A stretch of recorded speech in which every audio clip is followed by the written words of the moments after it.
and 106.3. 1, 2, 3. I think it was a good game. You had a couple of big plays.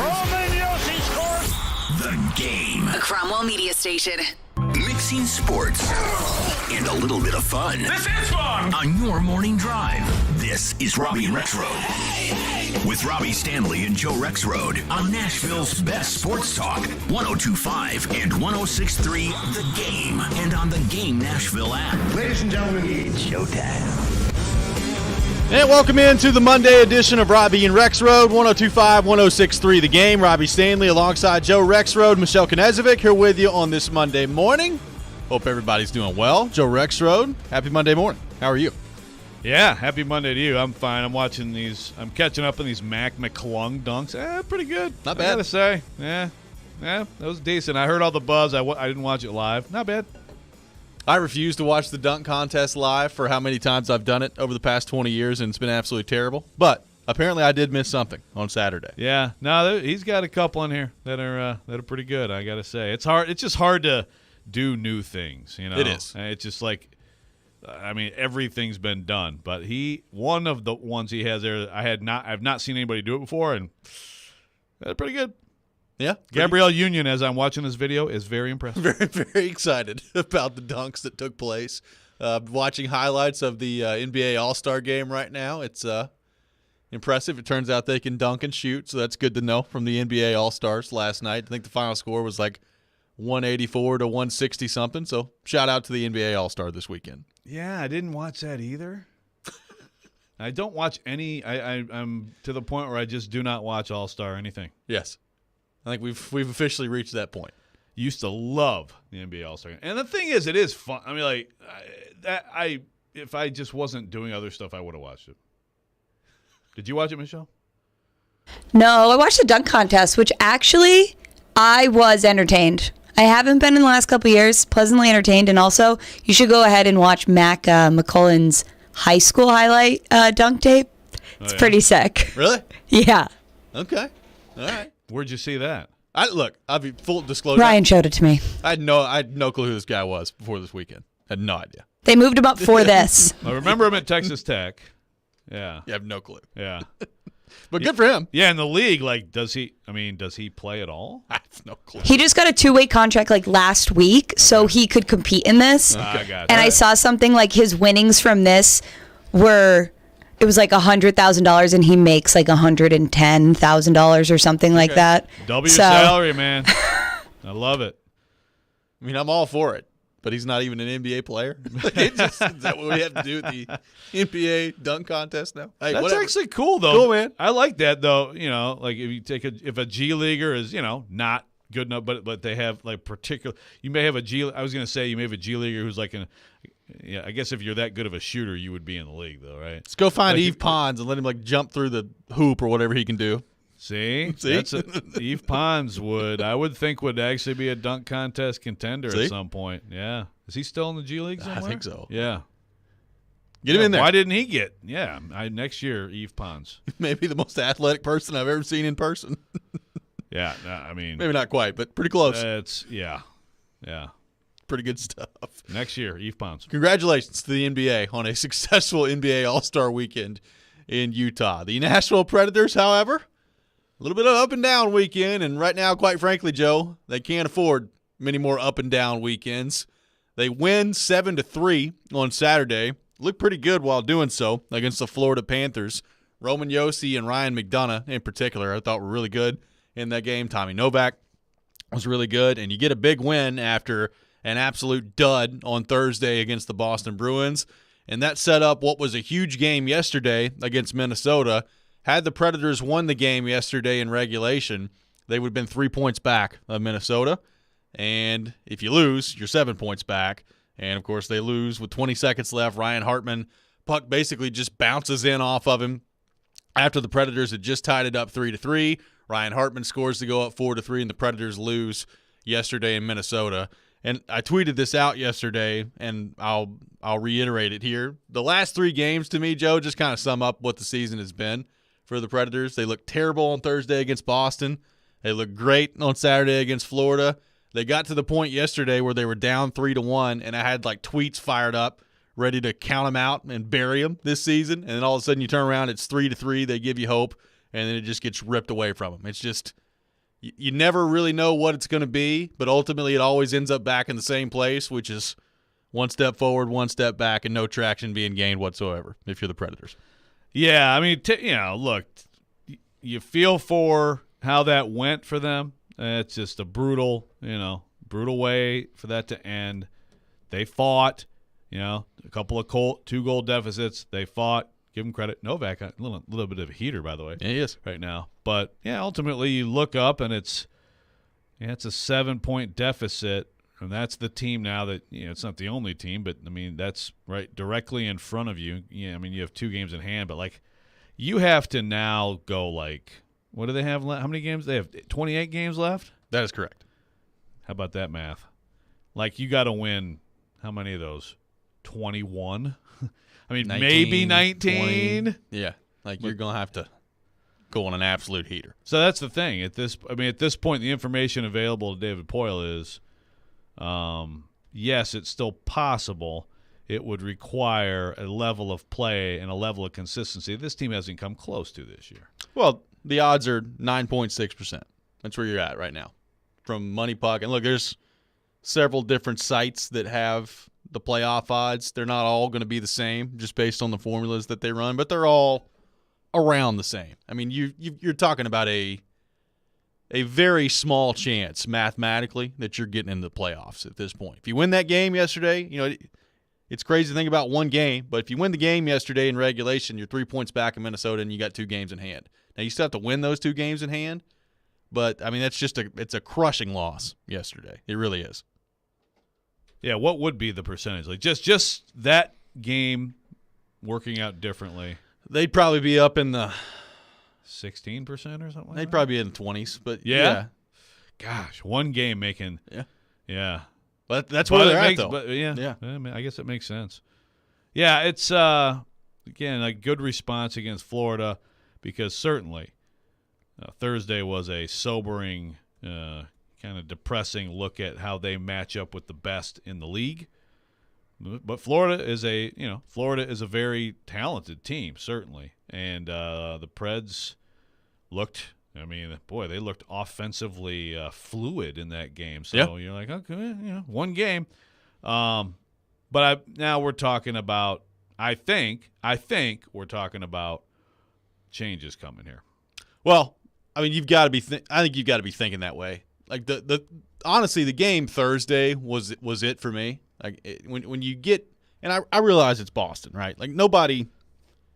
I don't think very many people expected them to actually beat Boston on Thursday, but it was the way it looked. Like it's, we had talked to Dan Hinote that morning, and he was talking about, what an opportunity this could be for the Predators, and this is one of the easiest games to coach because the motivation should be there. And, after Boston got up 2-0 in that game, I don't know about you, Joe, and I know Adam was on here on Friday, and I heard a little bit of what y'all talked about. It felt to me like they just kind of laid down after that, and that's not what you're looking for in a situation like that. And even yesterday, like I get yesterday, it's a back-to-back. I think the effort was there. But for most of that game, I mean, they got nothing done offensively. I mean, just nothing done offensively. And you're just, in order to get in the playoffs at this point, to me, it's going to require a level of play, and not just a level of play, a consistent level of play that I just don't think this team is capable of reaching. I mean, we got a pretty good sample size now of what this group is this year, and for whatever reason, even though I think they're more talented on paper than they were a year ago, they're just not as good, and they're not as consistent, and I can't envision a scenario where that's just all of a sudden going to change as they move forward. And, I think Vingan put this out there yesterday. They basically would require about 112, 114-point pace over an 82-game season to get to 97 points from here on out. I don't think they can do that. Like I just don't think they are capable of doing it. So, yeah, well, I don't either. Now, I'm just throwing this out there. 2 years ago, if we could go back and listen to, I don't know if we talked, if we specifically addressed this on the show that day or whatever, when they had 28 games left. Yep. but they also had no chance of doing that then. You would have thought. I know we did thought that they went 27-1, not 27-1, 20-7-1. Correct. In the last 28. If they do that again, as they did exactly 2 years ago, and go 27-1, I would say they're probably in the playoffs. So there you go. Well, that would if you did that. What was the percentage back then? If they went 27-1, that would put them at 99 points. So you're probably in at that point. So there you go. Just do what you did too. And it's funny because, of course, Ekholm, a totally different situation because he was the contract. I mean, he was perfectly designed for the trading deadline with his deal. But Ekholm, trade rumors swirling then, and here they are again. Well, I just wonder, I think a lot of Predators fans themselves have been ready to sell or do things like this for a while now. Ultimately, the one that matters is Poile and what he's going to do. And, look, we're having him on the show tomorrow. Looking forward to that conversation as they prepare to take on Vancouver tomorrow at home. But I do wonder, over the weekend, when you factor in the comments that he made to us last week, and then after that, it's the Boston game where you get shelled. You look great against Florida, and then you drop one on the road against Minnesota. I mean, you're starting to look at the math if you're David Poile. I do wonder how much this past week has kind of shaped what he's going to do. We know that they're not going to buy at this point. I think we know that. And he said that the other day. Was this past week enough for David Poile to be like, all right, I don't want to do it, but I know what we got to do? Yeah, it's a great question. I did want to point out this tweet that we got. It looks like overnight here. Catherine Wellborn says, while realistically I know it was best for the Preds to lose this game and even expected it, it feels a lot like the death of a lifelong friend. My goodness, Catherine, coming on a Monday morning. It's not good. And by the way, when you talk about Poile being close and everything, I mean, someone told Pierre LeBrun, basically put everybody on notice. Now, again, that's also, hey, everybody in the locker room, I hope you're paying attention. Right. And, of course, they played pretty well Saturday, but I don't think it's all just fluff either. I mean, even what he told us, right. I don't take that as just posturing. No, I don't either. And again, I thought the effort was fine yesterday. It wasn't an effort thing to me yesterday. They couldn't break through. Minnesota played well defensively. And then, Yossi gets the goal to make it 3-2. It was kind of just honestly a bad goal let in by Gustafsson. And then Niederreiter ties it up. And you're thinking, man, they've gotten through this whole game where they've gotten basically nothing going offensively, and they're about to at least get it to overtime. And then to watch that one go in with 20 seconds left, I mean, it's just a punch right to the face. I also saw some of all people being involved in with that. Ryan Hartman, yeah. And I also saw some Preds. I did get a few tweets yesterday of oh my goodness, thank God Ryan Hartman scored. They were about to fool themselves into thinking they were good enough to make in the playoffs had they won that game. So I think depends on the eye of the beholder. I think there's some of that for sure. Yeah, I think there's some of that. 615-737-1025. We're off and running here today on Robby and Rexrode. Taking your thoughts on the Predators. Was the loss to Minnesota yesterday the nail in the coffin for this Predator season? We'll get into that coming up next. This is Robby and Rexrode, 102.5, 106.3, The Game. Your home for MTSU basketball is 94.9 The Fan. Three ball, yes sir! All the big shots and moments live here. MTSU basketball is on a station built for you. 94.9 The Fan. You can trek through the savannas of Africa. Wait on the magic moment on the Great Plains of North America. Or find the thrills of Patagonia. You can book your dream hunt at the SEI Convention, coming to Nashville for the very first time. Come find your adventure February 22nd through February 25th. It's the ultimate sportsman's market, a place for every hunter. And this year, it's happening Music City style, with sold-out performances by Big and Rich and Leonard Skinner. But you can still find your outdoor adventure and rock out with the Frontman with Gretchen Wilson. It's a celebration of the outdoor lifestyle. February 22nd through February 25th. Come find your adventure. Just log on to safariclub.org. One more time, that's safariclub.org. This convention will sell out, so reserve your spot today. Come find your adventure.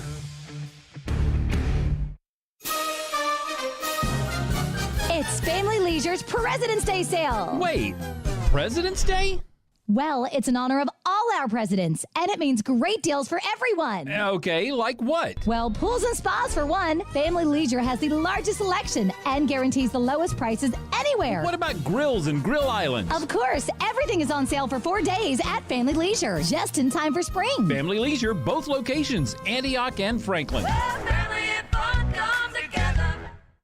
There's nobody on the planet who's as picky when it comes to diamonds as Genesis Diamonds owner Boaz Ramon. I'm very, very selective on the diamond that I pick. Indeed, Boaz will look at 2,000 diamonds on the world market and find maybe 2 or 3 that meet his criteria. What most people don't know, and even jewelers, a diamond has much more than the 4 C's. He has maybe 20 C's. Like the diamond's luster grade or brilliance level, its feathering, its inclusions, its table, its polish, its symmetry, even the diamond's own DNA or X-ray report, which most jewelers don't even know about. I refuse to sell diamonds that don't go through our very, very strict criteria. Which means a Genesis diamond is one she can be proud to wear, with the most sparkle and brilliance and real intrinsic value. This is my goal, to go all over the world and find only the best hand-selected diamond. Genesis Diamonds, setting the highest quality standards in the jewelry business. Green Hills and Cool Springs.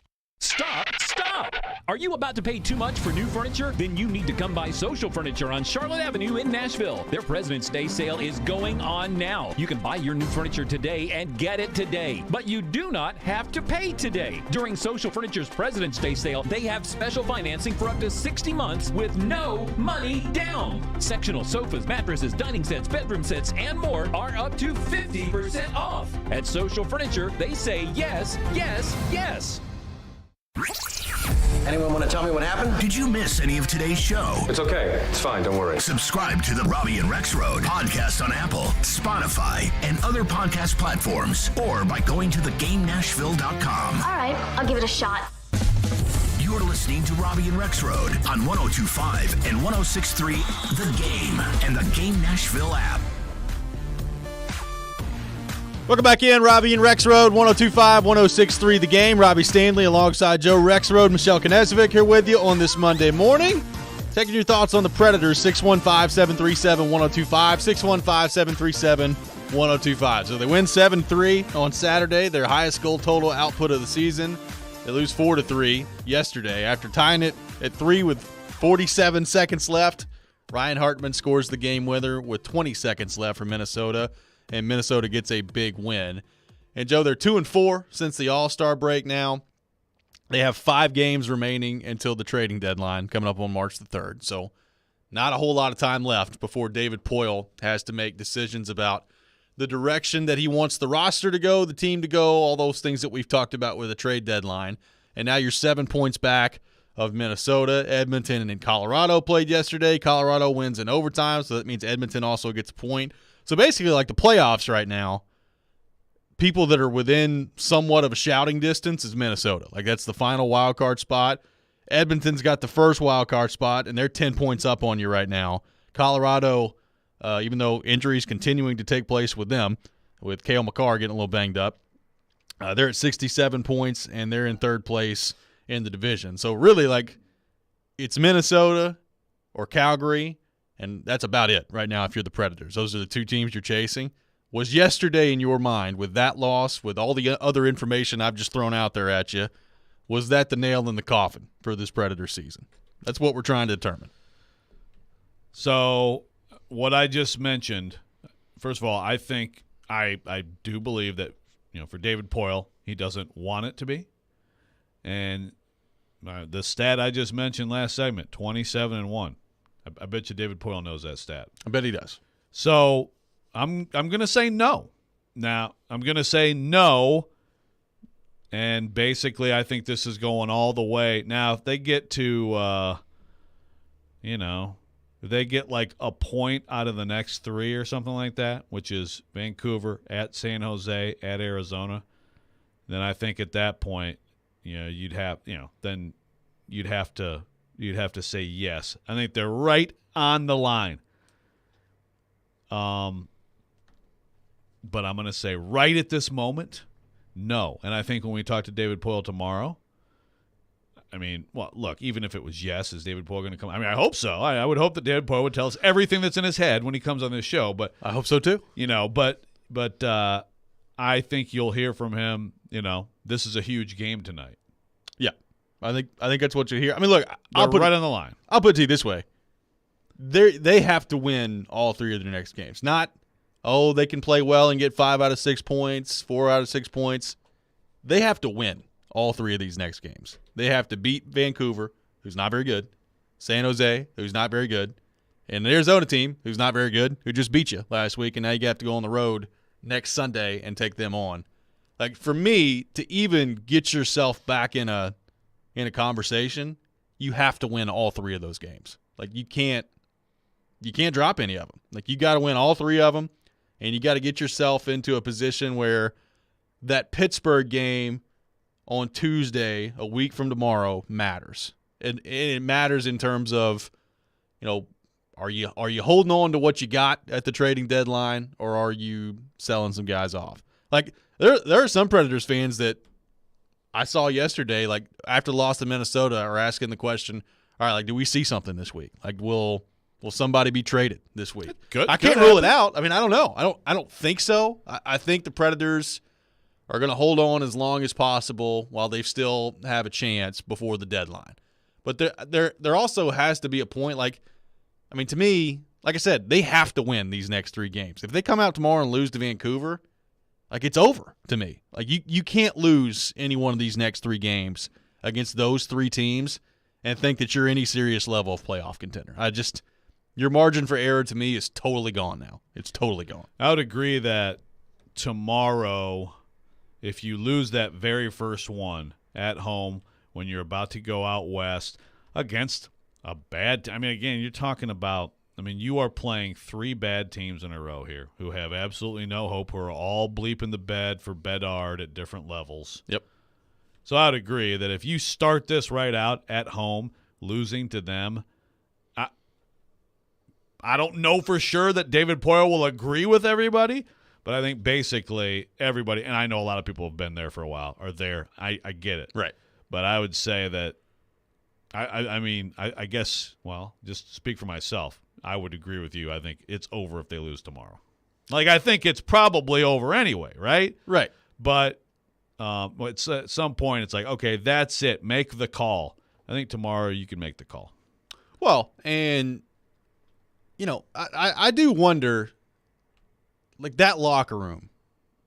I don't know if y'all talked about or heard some of the things that Ryan McDonough said after the Boston game. We did, absolutely. But it's more of the same of what we've talked about the last 3 weeks. And to their credit, they responded in the Florida game. So, and he was made available, and I think he wanted to be made available. By the way, I believe that is the case.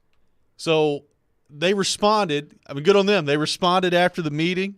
They responded after what I took as basically a call-out from Ryan McDonough in the media after the Boston game, and good on him for doing it. Look, Ryan McDonough, that guy knows how to win. I don't think there's any question about that. But I again found myself thinking, what is the deal here? Why does it always take something with this group for that to happen? Why do you need a meeting? Why do you need Ryan McDonough, calling you out, you calling each other out after every 3rd game for you to get out there and play that way on Saturday? And it goes back to what you've been saying for weeks, and that I think everybody has come to the realization of.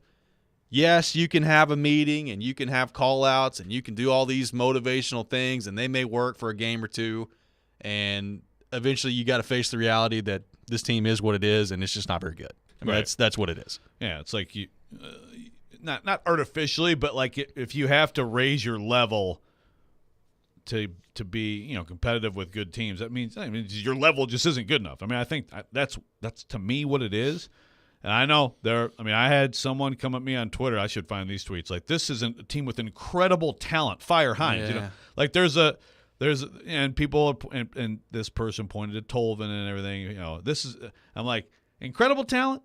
Are we sure about that? Relative to the rest of the league. I'm going to read Kyle's text. No, the coffin has been built. The nails, the paint, it was there already. Yesterday was the Preds' lifeless bodies plopping into the coffin. Okay. I just pray Poyle heard the thud. Boy, kind of some morbid. Yeah, morbid stuff so far this morning with the Predators. Well, look, I've seen a lot of that too. I get it. I do. I understand it. Like, you think that firing the coach is going to just change everything. I don't think it will. Look, if things continue this way, I would be very surprised if John Hines is back as the Predators head coach next year. I just would. Yeah, I would agree. But, yeah, like firing in season right now. I mean, we're almost at the trade deadline. Nah, that doesn't happen, does it? No. Usually if you've made the decision to fire the coach in season, you've either done it by now if you want to salvage things, or there's 10 games left and you want to see what maybe one of your interim guys can do. Like, that's what you do. But I don't think that's happening. But I mean, my point is, like, if you think that the Predators, all it is they need to fire John Hines right now and that things are just going to magically get better after that, I mean, they could.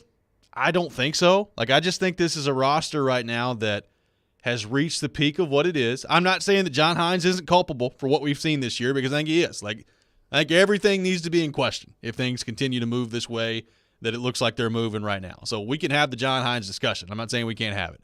I'm just saying, like, I don't buy that this team all of a sudden with a new coach is going to be a Stanley Cup contender. I think this roster, when you start to look at Duchesne and Johansson and some of these Granlund, guys that are not getting any younger, who we've seen, I think, probably their best hockey in this league and what they have to offer, like, I think some of this is they're starting to go the other way, and I don't know how you fix that, regardless of who the coach is. Yeah, I mean, some of these guys were at the center of, of frustration when they fired the last coach. Right. I mean, now some of those guys are obviously gone, but yeah, it's the core issue is that it's that your core is limited, relative to the best cores around the NHL. James on the text line says firing Hines doesn't fix this, but it's a start. And it could be. Look, I think it'd be fair to say you and I have defended John Hines longer than most, I would say. I would say that's fair. Probably not as intensely as like Willie. Yes, but I would say that's probably fair too. But, I thought the stuff after last year of, like, when they lost in the first round to Colorado, like that getting blamed on Hines, like, I thought that was kind of dumb. Like, I thought he got a good year out of Forsberg, got a great year out of Duchesne, got a good year out of Yossi. I mean, we've talked about these things. But now, I mean, this is – I said it heading into the year, and I can't back off it now. I said, based on my expectations for this team, I'm going to judge this team differently. Like, I had legitimate expectations for this team to be a playoff team and to potentially get themselves in a position where maybe they could do a little bit of damage in the playoffs this year. And we know it's just not going to happen. Now, they may find themselves in a playoff race, but I don't think so. Like, it's just not going to happen. And I think you have to make decisions according to that after the season's over. So I have a postseason announcement from the Preds that I want to hear what if people hear this announcement. Okay. If they'd be happy, Preds fans. Okay. I have a press release for you for right after the season. I want to see if you're actually going to like this. Okay. We'll get into that coming up next. Take your thoughts on the Preds as well. 615-737-1025. This is Robby and Rexrode. 1025-1063. The Game. I think it's a really good move. TD, it's never the offseason for ESPN's Teron Davenport. I mean, that's something you obviously have to look at. He's always talking about what's next for the Tennessee Titans. Quarterback is a really important thing that they have to get determined. Check out TD, Mondays at 1, Thursdays at 3, and Friday mornings at 8:30. Plus, the Talkin' with TD podcast. Looking forward to that. TD is on 1025 and 1063 The Game. Attention all fire and safety line experts. Middle Tennessee's fastest growing fire protection company is looking for experienced service technicians, designers, and sprinkler system experts like you. Tired of working for a large corporate employer? Work for a company where you're more than just a number. Jarrett Fire Protection is owned and operated by Nashville natives and wants to invite you to grow with their amazing team. Hi, I'm Jason Jarrett, owner of Jarrett Companies. I'm looking to hire experienced sprinkler experts and will offer a sign-on bonus of up to $5,000 $1,000 for certified professionals. In addition to our great benefits that include a 401k match, PTO, and top pay with annual bonuses, we will also provide you with the top-of-the-line tools, trucks, and equipment that you need to grow your career. Our customer base is large and business is booming with many opportunities for advancement. Give us a call or go online to jarrettfire.com and apply today to become a member of our family and protect our community. That's JARRETT fire.com. Jarrett Companies, where we are above and beyond industry standards. Now's the time to get a great deal on select Kubota compact tractors, rated #1 in durability and owner experience. They're designed for easy operation and feature performance-matched attachments. Right now, put 0 down and get 0% APR for up to 72 months, plus save up to $800 on select equipment. Now through June 30th. See us or go to KubotaUSA.com for full disclaimer. Visit Coleman Tractor Company, your local Kubota dealer in Clarksville, Nashville, Paris, and White House today.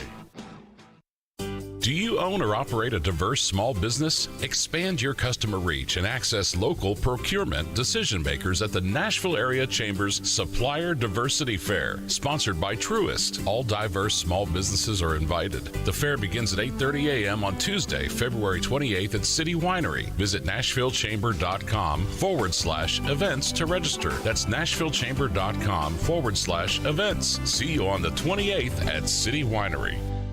Hey, it's Jared. Are you looking to move? If so, do yourself a favor and reach out to my friends at TriStar Moving. You can be assured your move will be stress-free because they've got new utility vans to help with pack jobs to separate your high-value or fragile items from the bulk of your furniture, and their movers are carefully picked and highly trained. No one in the game is doing this. TriStar Moving is raising the standard in the moving industry. When you're ready to move, give them a call. TriStar Moving, 615-640-1219, or online at nationalmoving.org/radio, and tell them Jared Stillman referred you for 10% off. That's TriStar Moving.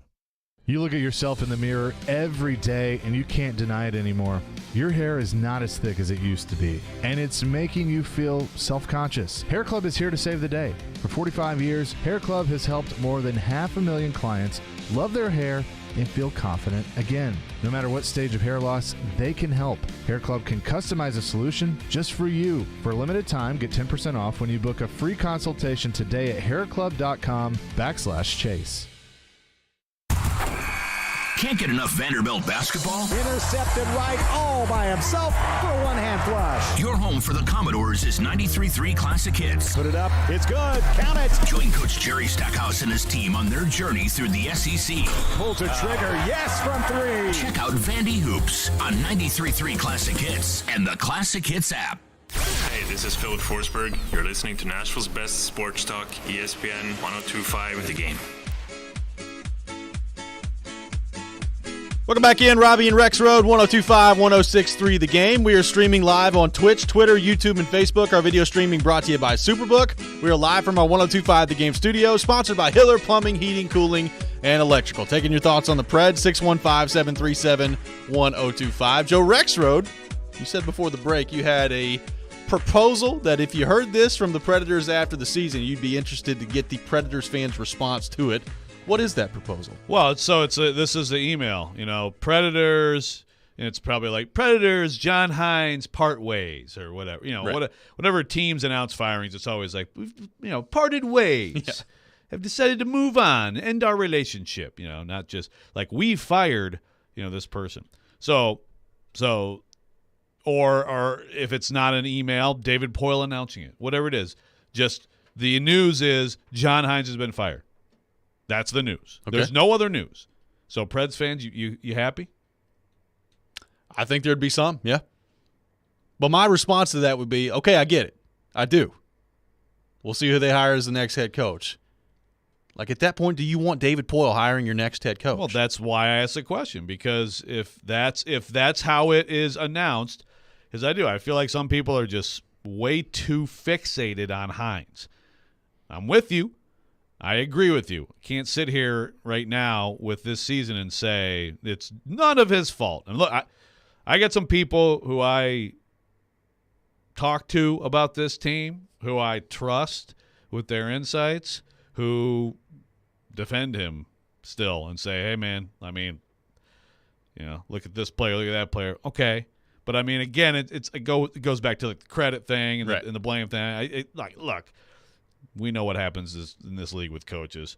But that's the point is, okay, so if that's what you get, yay, you got John Hines fired. That also confirms that David Poyle's back and hiring the next coach and back as GM. Right. That's why I asked the question. Again, I just think people are too fixated on Hines. Well, the talent part of this is interesting too, because I would agree with those who say this team has enough talent to be a playoff team. Like, I agree with that. I think this team should be a playoff team. And certainly, I mean, you could put part of that on coaching as to why we're sitting here today talking about them having a 9% chance to make the playoffs and talking about selling at the trading deadline. I also, I saw some of this over the weekend too of, well, this team is just – there's way too much talent on this team for this team to be as bad as they are. And I do think there's a little bit of an inflated view of what this team is, even at their best. I mean, let's not forget, we've talked about this. They got 40-goal seasons out of Duchesne and Forsberg last year, the best offensive season a defenseman's had in 30 years in the league, and a Vezina finalist as their goalie last year, and they were the last team to get in the playoffs. So how talented are they really? Right? I know they added McDonough and they added Niederreiter, and I think both those guys have helped in terms of, Niederreiter's he's gonna end up with 20-something goals this year like he always does. I think McDonough and Yossi together have been really good for the most part. So those guys have helped, but you've had other guys regress, and the point is you had historic seasons from 3 guys last year, and the other guy was a Vezina finalist, and he barely got in the playoffs. And we talked about that 45 times at the end of last year. What does that mean? What does that mean about where they are and where they're going from here? Now, look, I thought Forsberg would be more impactful than he's been so far this year, and I get it. He's out of the lineup right now. I thought Duchesne would be more impactful than he's been. I thought Johansson would be more impactful than he's been, and that's not happened. And you can put that on the coach if you want to. That's fine. I don't necessarily 100% disagree with you. But we've been talking about this same core group, right? The Yossis, the Ekholms, the Johanssons, the Granlunds, the Duchesnes, the Forsbergs, all these guys, they've been around for a long time. And this is a long time where this team has been basically in the same spot. Is some of that on coaching? Sure. But we were having the same conversation about this group at the end of Peter Laviolette's tenure too. And it's just, like, at some point you turn around and you say, all right, it's these guys. Like, and I get it. You can't get rid of a lot of them. That's the part that they're in, and that's the problem. So you have to figure it out in spite of that in the meantime. But, like, this idea that the Predators are like some juggernaut just waiting to be unleashed if they go get a new coach, I can't buy into. I've seen these guys play for 6 years together, and it's not looked any different. Well, the only thing I argue with is it did look different, like from especially Duchesne last year. But now Duchesne's last year just looks like an outlier. And I got people on the text line saying Duchesne, energy. But did we know that? Did we know that? Like, yeah, but I mean, I guess after watching last year, I'm like, okay, so he's figured it out, and like he'll score 30 something this year, right? I mean, that's what I thought, But I think, I guess it's like, was it an outlier, or was it just like that was, and now that was his best, and now what is he? He's 32, right? Yeah. 32, been in the league since he was 18. I mean, I think with some of them, to your point, Duchesne, Granlund, some of these guys they're just past their prime, but they're still getting paid like they aren't. This happens in the league. You have some painful end of contracts, but the Preds just have what appears to be a ton of them. Look, I mean, I think Granlund, there's a guy who he didn't have the gaudy numbers last year, so it's not maybe as obvious falling off a cliff, but I think he has, performance-wise, from last year to this year. Yeah, I mean, I think he has too. This team it's not a Stanley Cup team, like at their top level. Even me, who said I think they could be second or third in the division this year, which just seems hilarious right now. Like, I never thought this team could be a Stanley Cup contender. Like, so what is the top level of what this team is? Like, let's say things went exactly how we thought they'd go this year, and this team was a better regular season team. You had similar years from last year from Forsberg and Duchesne. Maybe not quite as good, but similar years. Similar years from Yossi. Exactly the same from Saros. and Niederreiter and McDonough came in and your younger players worked out. Like, what is that team? They're good. They're a playoff team. Depending on the matchup in the first round, maybe you win a playoff series. But that's about it. Like, they're not doing much more other than that. Yeah, but I mean, if that all took place, then we'd be talking about, okay, so basically, wow, look at this year. The Avs, but they've been banged up. They're still the most dangerous team.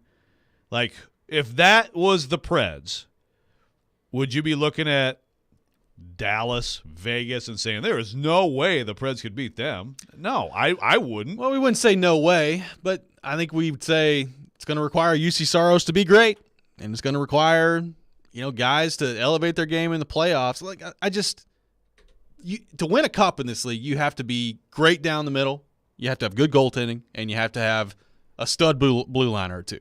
And they're just not great down the middle. I mean, they do not have the capability of being great down the middle. So it's hard to win that way. I mean, just go find me some teams. You can probably find one or two examples over the last 15 to 20 years that have won Stanley Cups that weren't great down the middle. It's hard to do. Yeah.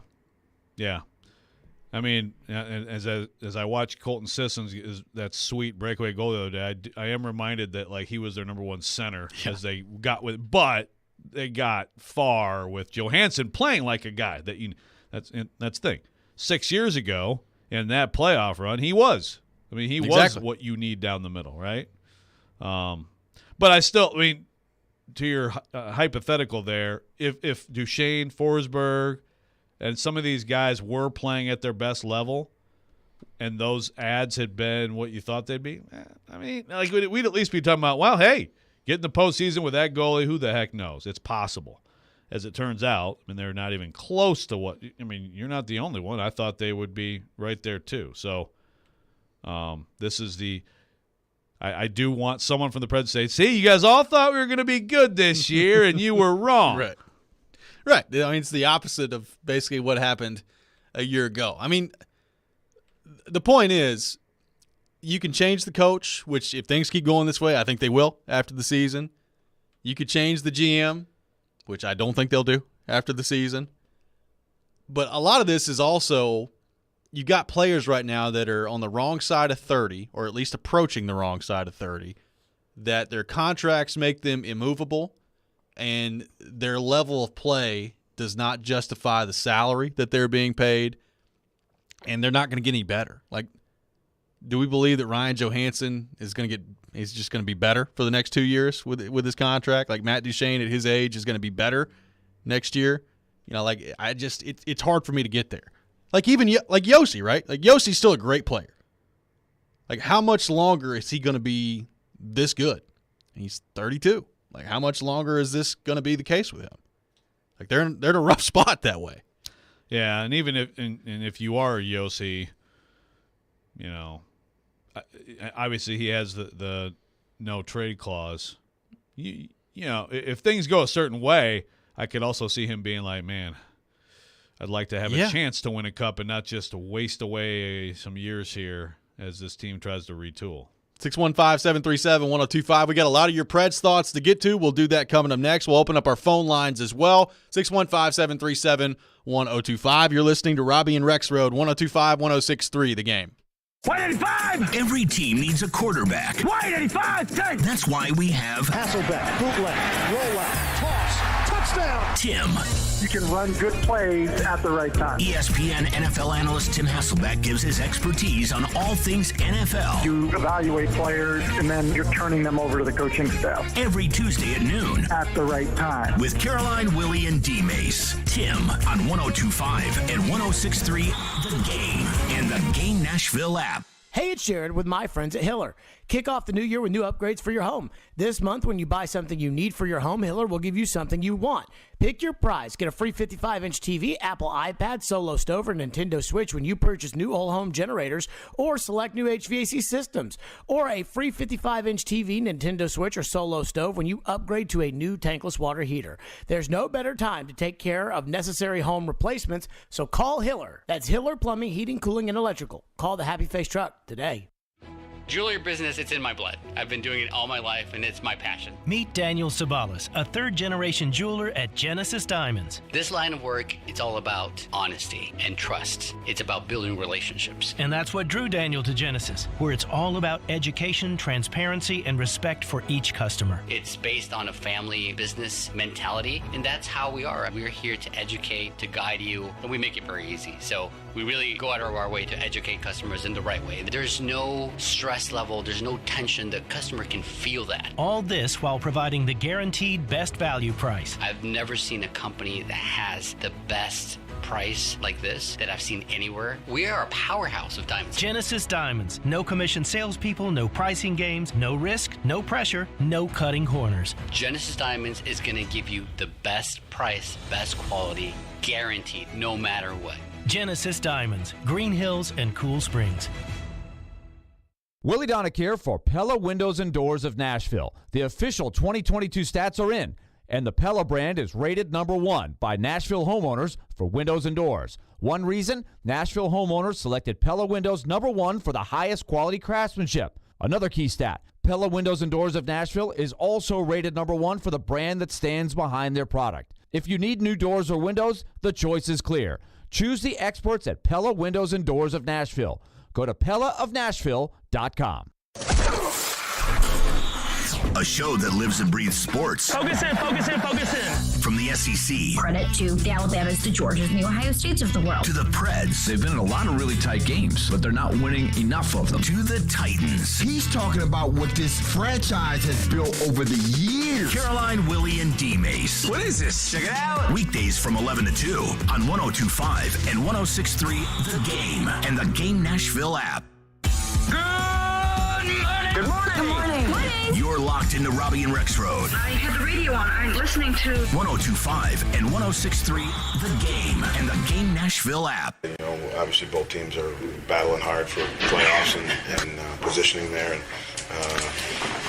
you know, you coming in here, it's always a challenging building to play in. So just understanding that the game was going to have a lot of energy and momentum swings. And, you know, we had to play a full 60 minutes. And regardless of what it was, whether we were up or down, you got to be prepared mentally to play through certain situations. I thought we did that tonight. You know, unfortunately, we didn't get any points out of, I think, a hard-fought effort by our group. That was John Hines yesterday after the loss to Minnesota, 4-3 against the Wild on the road yesterday. Preds now 7 points back of Minnesota, and you take a look at the playoff odds on MoneyPuck.com. Predators at right around a 9% chance, so things not looking good for the Predators in terms of making the playoffs. And it just kind of feels like one step forward, one step back with this team. Have a great game on Saturday. You put up 7 against Florida. And then yesterday, you lose a heartbreaker with 20 seconds left. After you just tied it 3-3 with 47 seconds left, Ryan Hartman scores the game winner, and the Preds find themselves with no points against Minnesota and now in a very tough position as it relates to the playoffs. Taking your thoughts, 615-737-1025. Mike from Montana on the text line says, what's frustrating is that many of the fans and media saw this coming 2 years ago with the Preds, but were labeled emotional and reactionary for wanting a rebuild. Now we'll have to rebuild anyway, but with few tradable assets and a bunch of bad contracts. That's from Mike from Montana on the text line. I do wonder, like, this has been a build, right, with the fan base of year after year of squeaking in the playoffs, getting put out in the first round, and then coming back next year and doing the same thing, right? Like, this has been a build of the fan base getting to this point. Like, I'm trying to think back to 2 years ago, how many wanted the rebuild. Like, there was a point where it looked like they had no choice. You know, like they had gotten to a point where it looked bad, and we were talking about exact point. Well, it was. Now it was a shorter season, and you know they weren't playing the whole schedule and the whole list of teams. You had the COVID division, all these other things. Right. But it was that, you know, from a games remaining standpoint, it was this exact point, and you know, it looked like they were going to have to trade off Ekholm and have to trade off all these other guys, and then they went on a run and didn't do it. I'm trying to put myself back in that. We definitely got some of the it's time to rebuild and blow it up, all these different things, and the Hines conversation was there. I don't think even then it approaches what it is now with this fan base. It's just built up to this point. And still, I will say that there's some people right now who are going to say emotional reactionary. I don't know how many, but there's still and the argument. And I know that I think Chase and Michelle, you guys were talking about this on your show. The okay, fans, if it does finally get blown up, will you support the team? We've talked about that side of this too, right? What it means financially, what the fan base who's clamoring for that now, how they will react if there is, a downturn. Obviously, no one wants a rebuild to take a long time. No. But some of these franchises around the league, there's plenty of cautionary tales around the league. If you can be caught, in the tractor beam for years, if it goes bad on you. So, but yeah, I think for 2 years ago to now, big difference in how many people are clamoring for it. I mean, look, it's, first of all, I'm trying to think of all of these deals that look terrible right now. At the time, in the moment, how many did I complain about? How many did you complain about? Well, we talked about Johansson. I mean, you got to remember Duchesne at that time he had done nothing with the Predators, and we were thinking, man, how do you? I'm talking about when the deals were done. Oh, when the deals were made. Like when Johansson signed, great job. Yeah. Ryan Ellis. I mean, the Ryan Ellis, which it turns out being like a good trade. Right. But even when that deal was signed, I was like, yeah, I think you got to do that.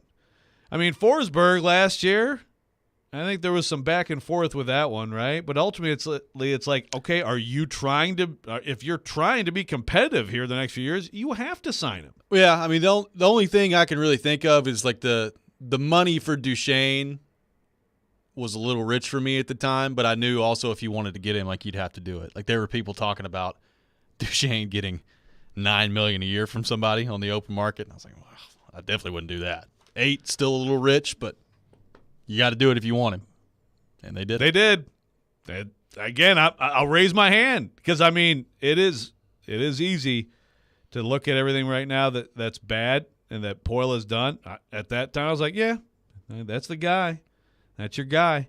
You moved on from Subban. You got the space, partial NMC. Yep, let it rip. So, again, now look, some of you fans out there, maybe you disagreed with all these, but I'm just saying in the moment, to be fair, I, for the most part, thought all these moves made sense.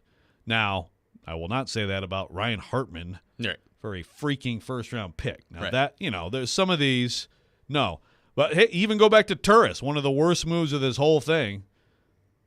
I thought, now you got a number 2 center. You got a number 2 center. That's exactly what you need. So, but look, that at the same time, it's not our job. We're not paid tons of money to make these decisions and choices. The GMs of pro sports teams are. Well, it's about, we had somebody text us and say, well, look at how many $8 million contracts the Predators have. They've got plenty of talent. And my response is, I mean, I get it, but just because you're paid a certain amount of money doesn't mean that's what you are as a player. Ryan Johansson has not been an $8 million player in a long time. He was closer to it last year, but he's not been an $8 million player in a long time. I would argue certainly in the playoff run in 2017, and I would say the year after, he was pretty good. And for part of 19, he was pretty good. But, I mean, other than that, he's not been an $8 million player. He's not really been close to it. So part of it, just because you're getting paid a certain amount of money does not mean that's what you are. Yes, right. No, I mean, look, I would agree. I think Johansson's, you hate to put anything on one player, but I would say that his trajectory really since the 2017-18 season, again, last year, he responded. But overall, I mean, I think that's one of the bigger factors here of the whole thing. For sure. And those are contracts that, we go back and forth on, with the coach. That's fine. You can fire the coach, and that may well end up happening. Whoever the next coach is, you're going to have Ryan Johansson there. Unless ownership decides to buy him out. And that's what I have no idea. Does ownership have any appetite whatsoever for another of, hey, we're going to pay such and such a few $1 million a year to not be here? Like, is there any appetite for that after they're already doing that with tourists? I have no idea. I think there may be one more buyout, along with the other things, the trades, I have to think there might have to be one more. So, and again, there's, like in college athletics, hey man, you can just pay all these coaches all kinds of money every year for not working for you, and it's whatever. Just get more donations. It's a little tougher in the NHL.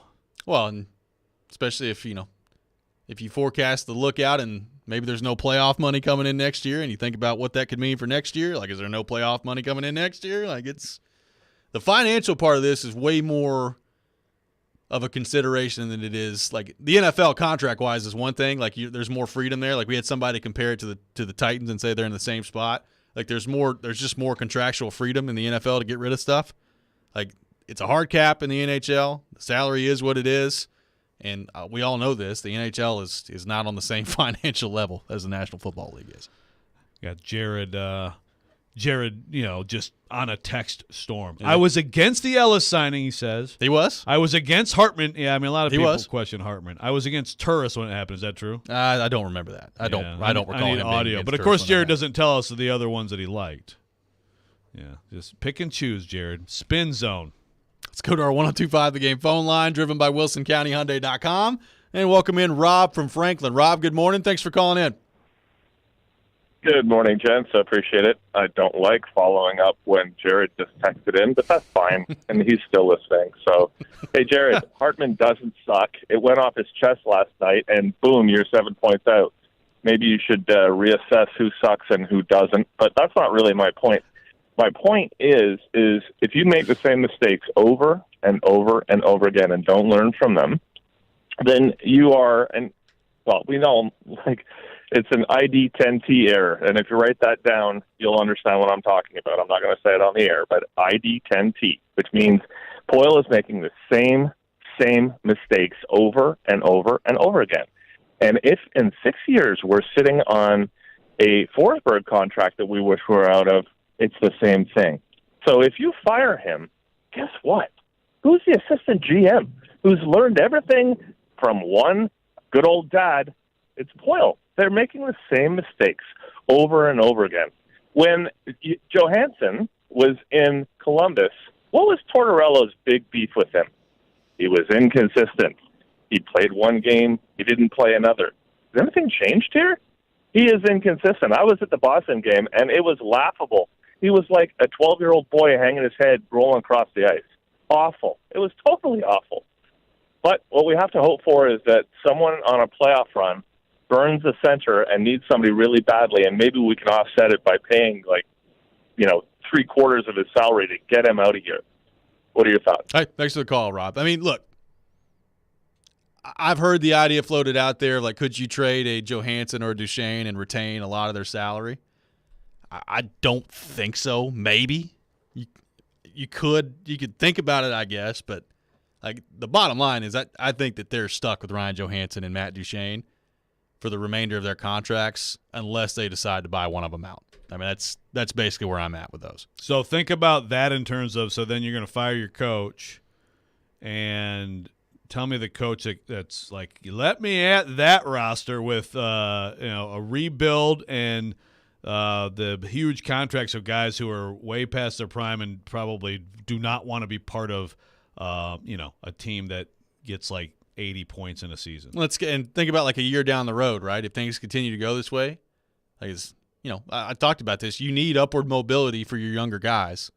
Like Ryan Johansson going to be on the fourth line, you're paying him $8 million a year. Like it's not a great spot to be in. 615-737-1025. 615-737-1025. We'll have more thoughts on the Preds coming up next. Open up our phone line, driven by WilsonCountyHyundai.com as well. You're listening to Robby and Rexrode, 102.5, 106.3, The Game. You watch The Game. Sliding across, making the stop, UC Cerro. We talk the game. That wraparound goal by Sanford was a beauty. Taylor Janot, Ryan Johansson gets on the board. We are The Game. Nashville's best sports talk. 102.5 and 106.3 The Game and the Game Nashville app. ElectronicExpress.com. We make it happen. Hey, Heather, when we ran into you and Mark the other day, you guys looked so happy. Thanks, Tiffany. We are. Well, I hate to say it, but Jim and I aren't doing very well lately. Oh, what's going on? Well, Jim's always tired. He never wants to do anything. When we try being intimate, he doesn't seem to be into it, at all. I wonder if he's even attracted to me anymore. Oh my gosh, we had the same problem. I thought Mark was having an affair. Then we went to the Tennessee Men's Clinic and learned he just had a medical condition. The Tennessee Men's Clinic specializes in low testosterone and ED. And after some testing and treatments, our sex life is the best it's been in years. Oh my goodness, that makes me feel better. Sounds like the Tennessee Men's Clinic is just what Jim needs. How does he get in contact? It's easy. You can book appointments online or just give them a call. Your first visit to the Tennessee Men's Clinic is only $99. They have multiple treatment options for low T and ED. Book your appointment today. Call 615-208-9090 or book online at TennesseeMen'sClinic.com. Visit our website to learn more, including side effects. Treatments extra. Results vary. Hey, you think mortgage rates are still super high? Well, think again. Rates have plummeted to a 5-month low. Hey, Willie Donick here. Call my friends at Loan Pronto now to see how low rates are. It may be time to do that refinance you've been putting off, or time to get back to house hunting. If you're like a lot of people, you've got way too much credit card debt right now, and you're getting fleeced with 20+% interest charges every month, or maybe your current home rate is over 6%. So if that applies to any of you, listen, you can get a quick, easy refi at Loan Pronto. Wipe out all those cards. Close in about 14 days and cut your overall expenses by $500 a month or more. How does that sound to you? Right now, Loan Pronto is doing refis with APRs in the 4s. So call now to take advantage of this big rate drop. Get those credit cards to zero. Start that home improvement project, or get out of that 7% loan you were forced into last year. Here's the phone number, 615-499-5780. That's 615-499-5780, or go to loanpronto.com. Equal housing lender, NMLS 166-1781, subject to lender approval, NMLSconsumeraccess.org.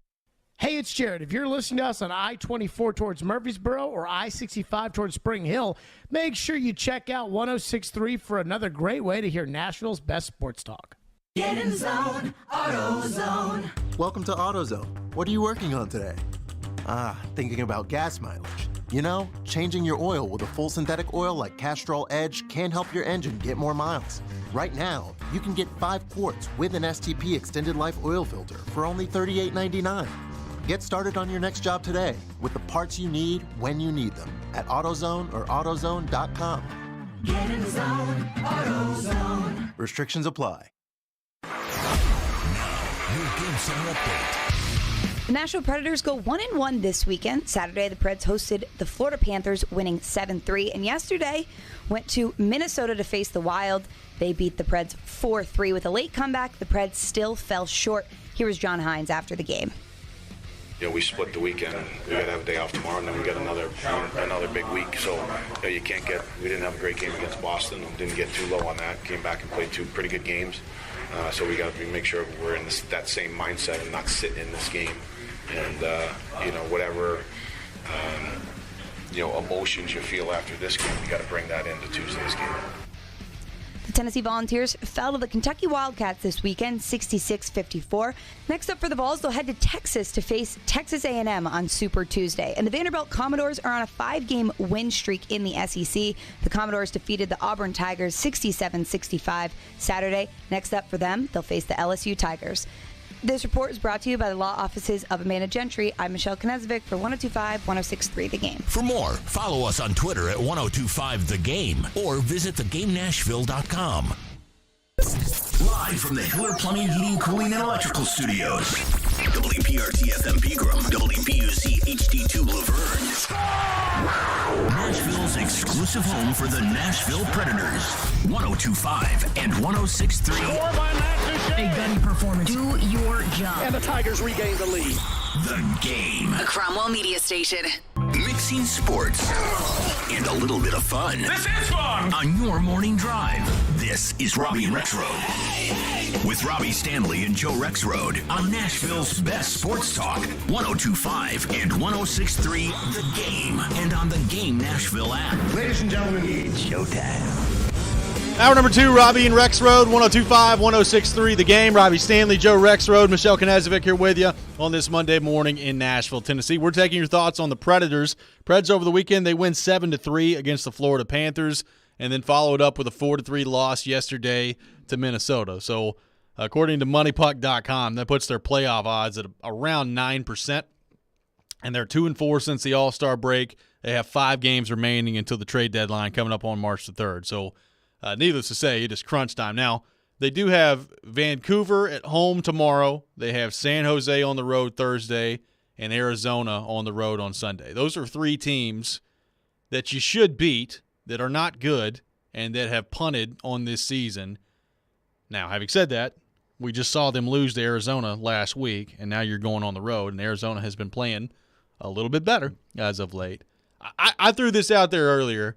To me, to even start talking about the playoffs again, like you have to win all 3 of those games. Not lose one of them in overtime, not get 5 out of 6 points, not 4 out of 6 points. You got to win all 3 of those games. Like the margin for error is gone for the Nashville Predators at this point. It may already be too late, but it's certainly too late if you're losing any one of these next 3 games to me. So you have to do that based on the schedule that you've got coming up after that. It's just that's where they're at in the standings right now. But the odds would tell you, the math would tell you right now that the playoffs are a long shot. I mean, you're 7 points back of Minnesota. We've gone over the standings earlier. Right now, you're basically chasing Minnesota and Calgary, and the other teams, based on where the standings are right now, are just far enough ahead of you at this point where you can't worry about them right now if you're the Predators. It's Minnesota and Calgary, and it's 3 teams for 1 spot, and right now you're in the worst spot of those 3 teams to get to the playoffs. So let's say they win the next 3. And then a week from tomorrow, you got a big one against the Penguins at home. Yep. And you win that too. Depends on what. Well, I mean, you're David Poile. That would be great if you're them. Some of that also depends on, all right, well, what else happens around you? Like, is Minnesota winning? Are they losing? Or is Calgary winning? There's a lot that goes into that. But like if you're David Poile, would that be enough to convince you not to sell? That's the question, right? Like, is that enough to convince you not to sell? To me, and I'm not David Poile, to me, my answer is no. Like, I've seen enough. It's time to sell. You are not David Poile. I'm not David Poile. So that's what I think about it. Ultimately, doesn't really matter. But to me, I've seen enough. It's time to sell. Will David Poile agree with that? That's really the question that we have to find out in the next 5 games. Yeah. I mean, the fact that he's saying what he said here to Chase, to Skrbina, the fact that Pierre LeBrun is, putting these things out. I mean, you start to read the tea leaves. Sure. Yeah, and that's good. I mean, he has to be thinking along those terms. But I still think if you had a pure heater, 27-1, 20-7-1. Yes. I'm just saying. On the Hines thing, I want to get to a couple of thoughts on Twitter, actually. Ann Kay, who writes for InsideThePreds.com and the Lockdown Predators podcast, says of Hines, easy way out, of firing Hines. Okay, quote, easy way out, same coach struggling to get players to perform this season, had 3 career-year players, Vezina and Norris finalists last year. May not be the right fit here, but not the root of the problem. Also, NHL needs to be a league that develops new coaches as well as players.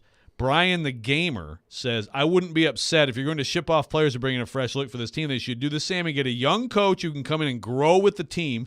No point in keeping someone who isn't able to take you all the way, end quote. So, okay, but here's the thing. Now, and Jared has made this point, what is his resume? What has he done? I mean, the whole point to me when they brought in Hines was that's what it was. This is a young coach who has been successful, in terms of developing young players at different levels, and so he's going to grow with this team. So, I mean, when you say someone who can take you all the way, like, are you saying someone who has proven? Because obviously Laviolette's resume was way better than John Hines. Sure. But whatever, you need a change. Laviolette, the voice gets old, all that stuff with his – I mean, this happens in the league all the time, right? So my question back is basically like, okay, so if you bring in a young coach who's going to grow the team, how do you know that person can take you all the way? And if you want to bring in a proven coach next, what proven successful coach is going to look at this situation and say, yep. Now, I understand sometimes it's like, well, people take jobs. People take head coaching jobs in the NHL. So maybe it's just a recycled coach who, has had success, but it's not a good situation right now for anybody looking at this team and looking at what the next couple of years could be. It's not. And look, to the Hines point, let's say you do that. You get to the end of the season, they miss the playoffs, and you move on from Hines. Okay. Well, is the real question to me after that comes down to, well, is Poyle hiring the next guy? Because if so, like, I don't know that I sense the direction or the attempted direction that they're going changing all that much, right? Like, what I really want to know is what has this year done to the ownership group? That's really the question right now. Like, if it continues to go this way, how do Herb Fritch and the ownership group and Bill Haslam, as he's starting to get more involved, like, how does all of that factor into this? Because we've talked about this 1,000 times. We got to the end of the year last year, and we finally heard from ownership, and Herb Fritch talked. David Poyle, which is fine. That's how they feel. Has this year changed that? If the results are not getting to the playoffs and you miss the playoffs, does that change the way that ownership views it? Because if it doesn't, I don't know that anything is really going to change all that much. Like, I say that I think that if they miss the playoffs this year, that John Hines is probably not going to be the coach next year. I could be totally wrong on that. Like, they may just run it back. Now, I think if that happens, if they miss the playoffs this year and they run it back with the same stuff next year, you're going to be dealing with a fan base that is just apoplectic at that point. And when you say run it back, you're not just talking about Hines Poyle, but you're talking. I'm talking about like everything. Yeah, no, yeah. Well, let me rephrase. Like, regardless of what happens moving forward, the roster won't be the exact same next year. Like, you've got to make some decisions on guys. But like, if we've talked about it, you can't change it that much. Like, you have immovable contracts. You have guys that have no movement clauses. You can fill in some patches with younger players.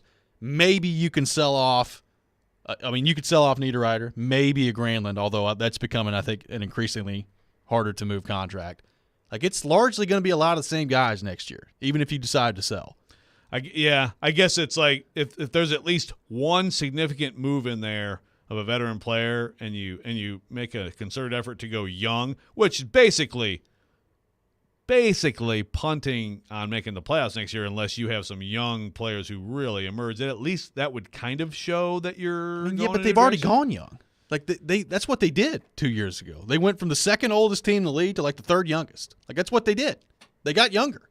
And they tried to continue to make the playoffs, and they've done it. And now you're in no man's land right now. Yeah, well, you're right. They got younger. The support players, basically, right, are a lot younger. The core is the core, but again, that's where you can't get rid of it. Right, that's where they're locked in. So someone on the text line on the whole point about Hines is like, I would feel encouraged, and no name on this one. What I believe fans are wanting to wait is for the new ownership to take over. Okay, so new ownership, but again, the encourage.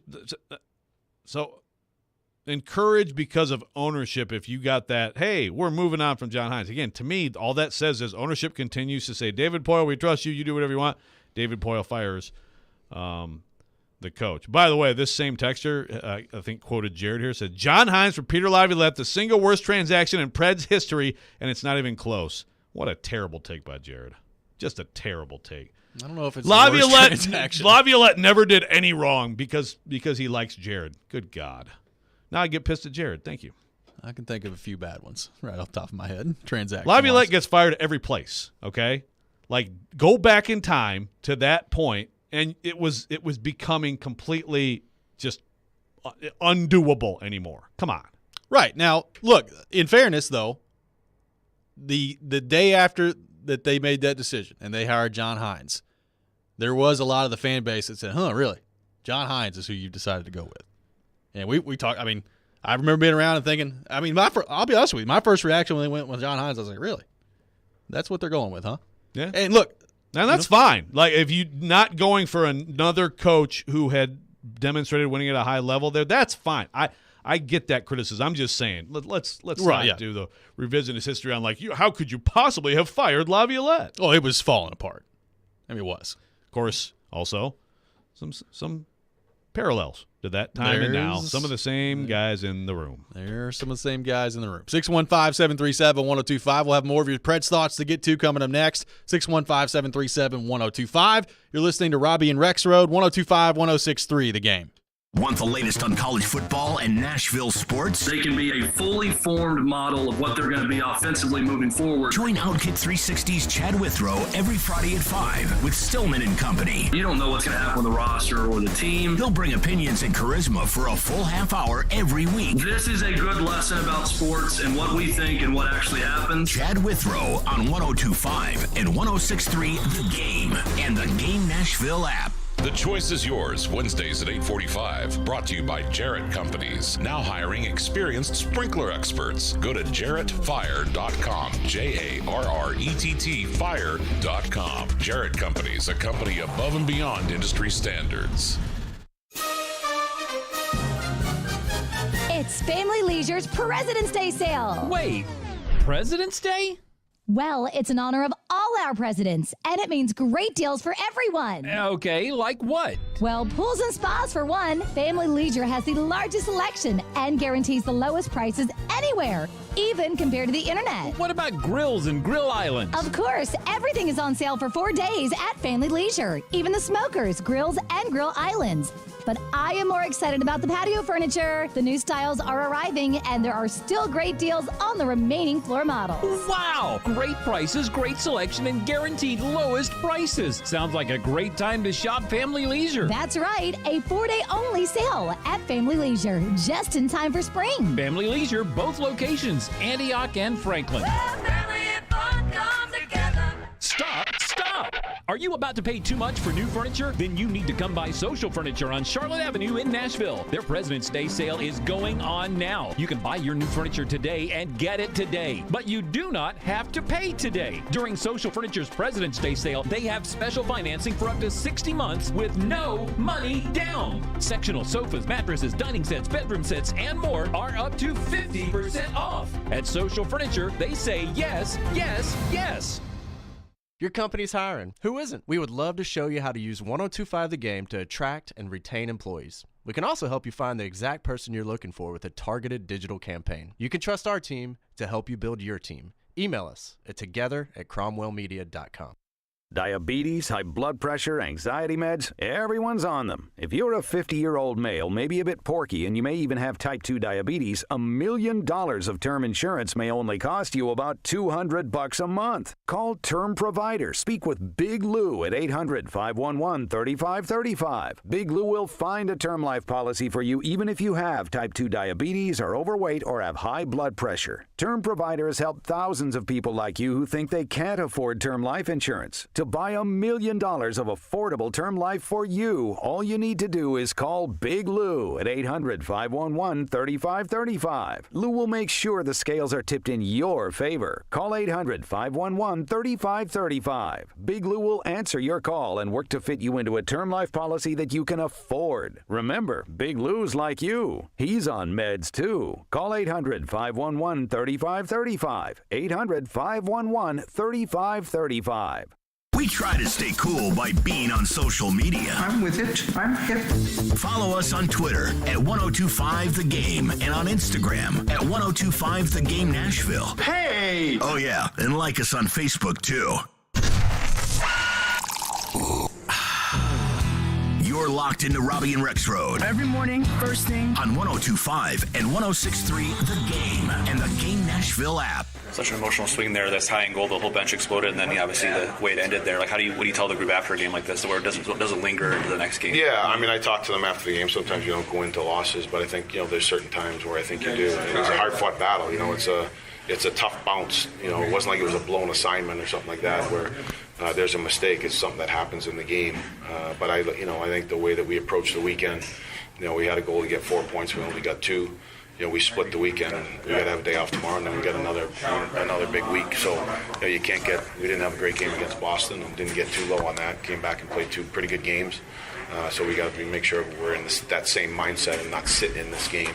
And whatever emotions you feel after this game, you got to bring that into Tuesday's game.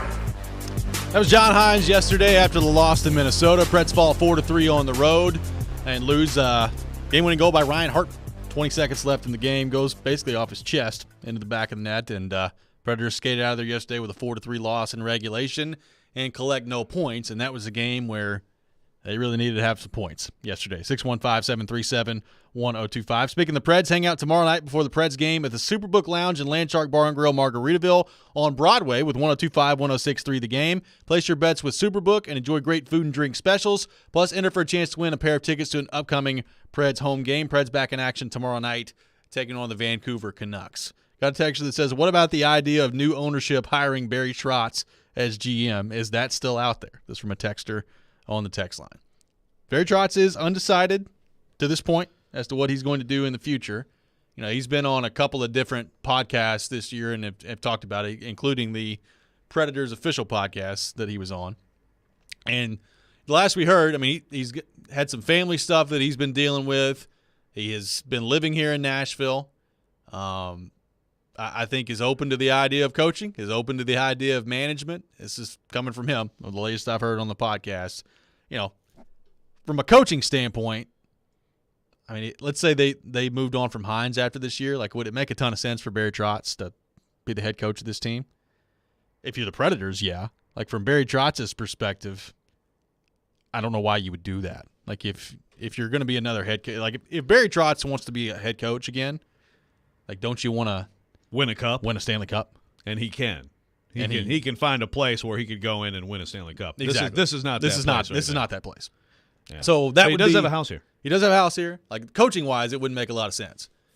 If he wanted to get into the management side of things, I think that's a different discussion. He's got obviously a lot of familiarity with this team, with this organization, with people within the organization, and I think it would be a very good place for him to be on the management side of things.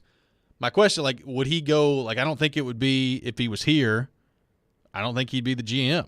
Like, I think David Poile is going to be the GM next year. And you can think whatever you want to about that. I understand it. But unless something has changed with ownership, like, I think David Poile is going to be the GM.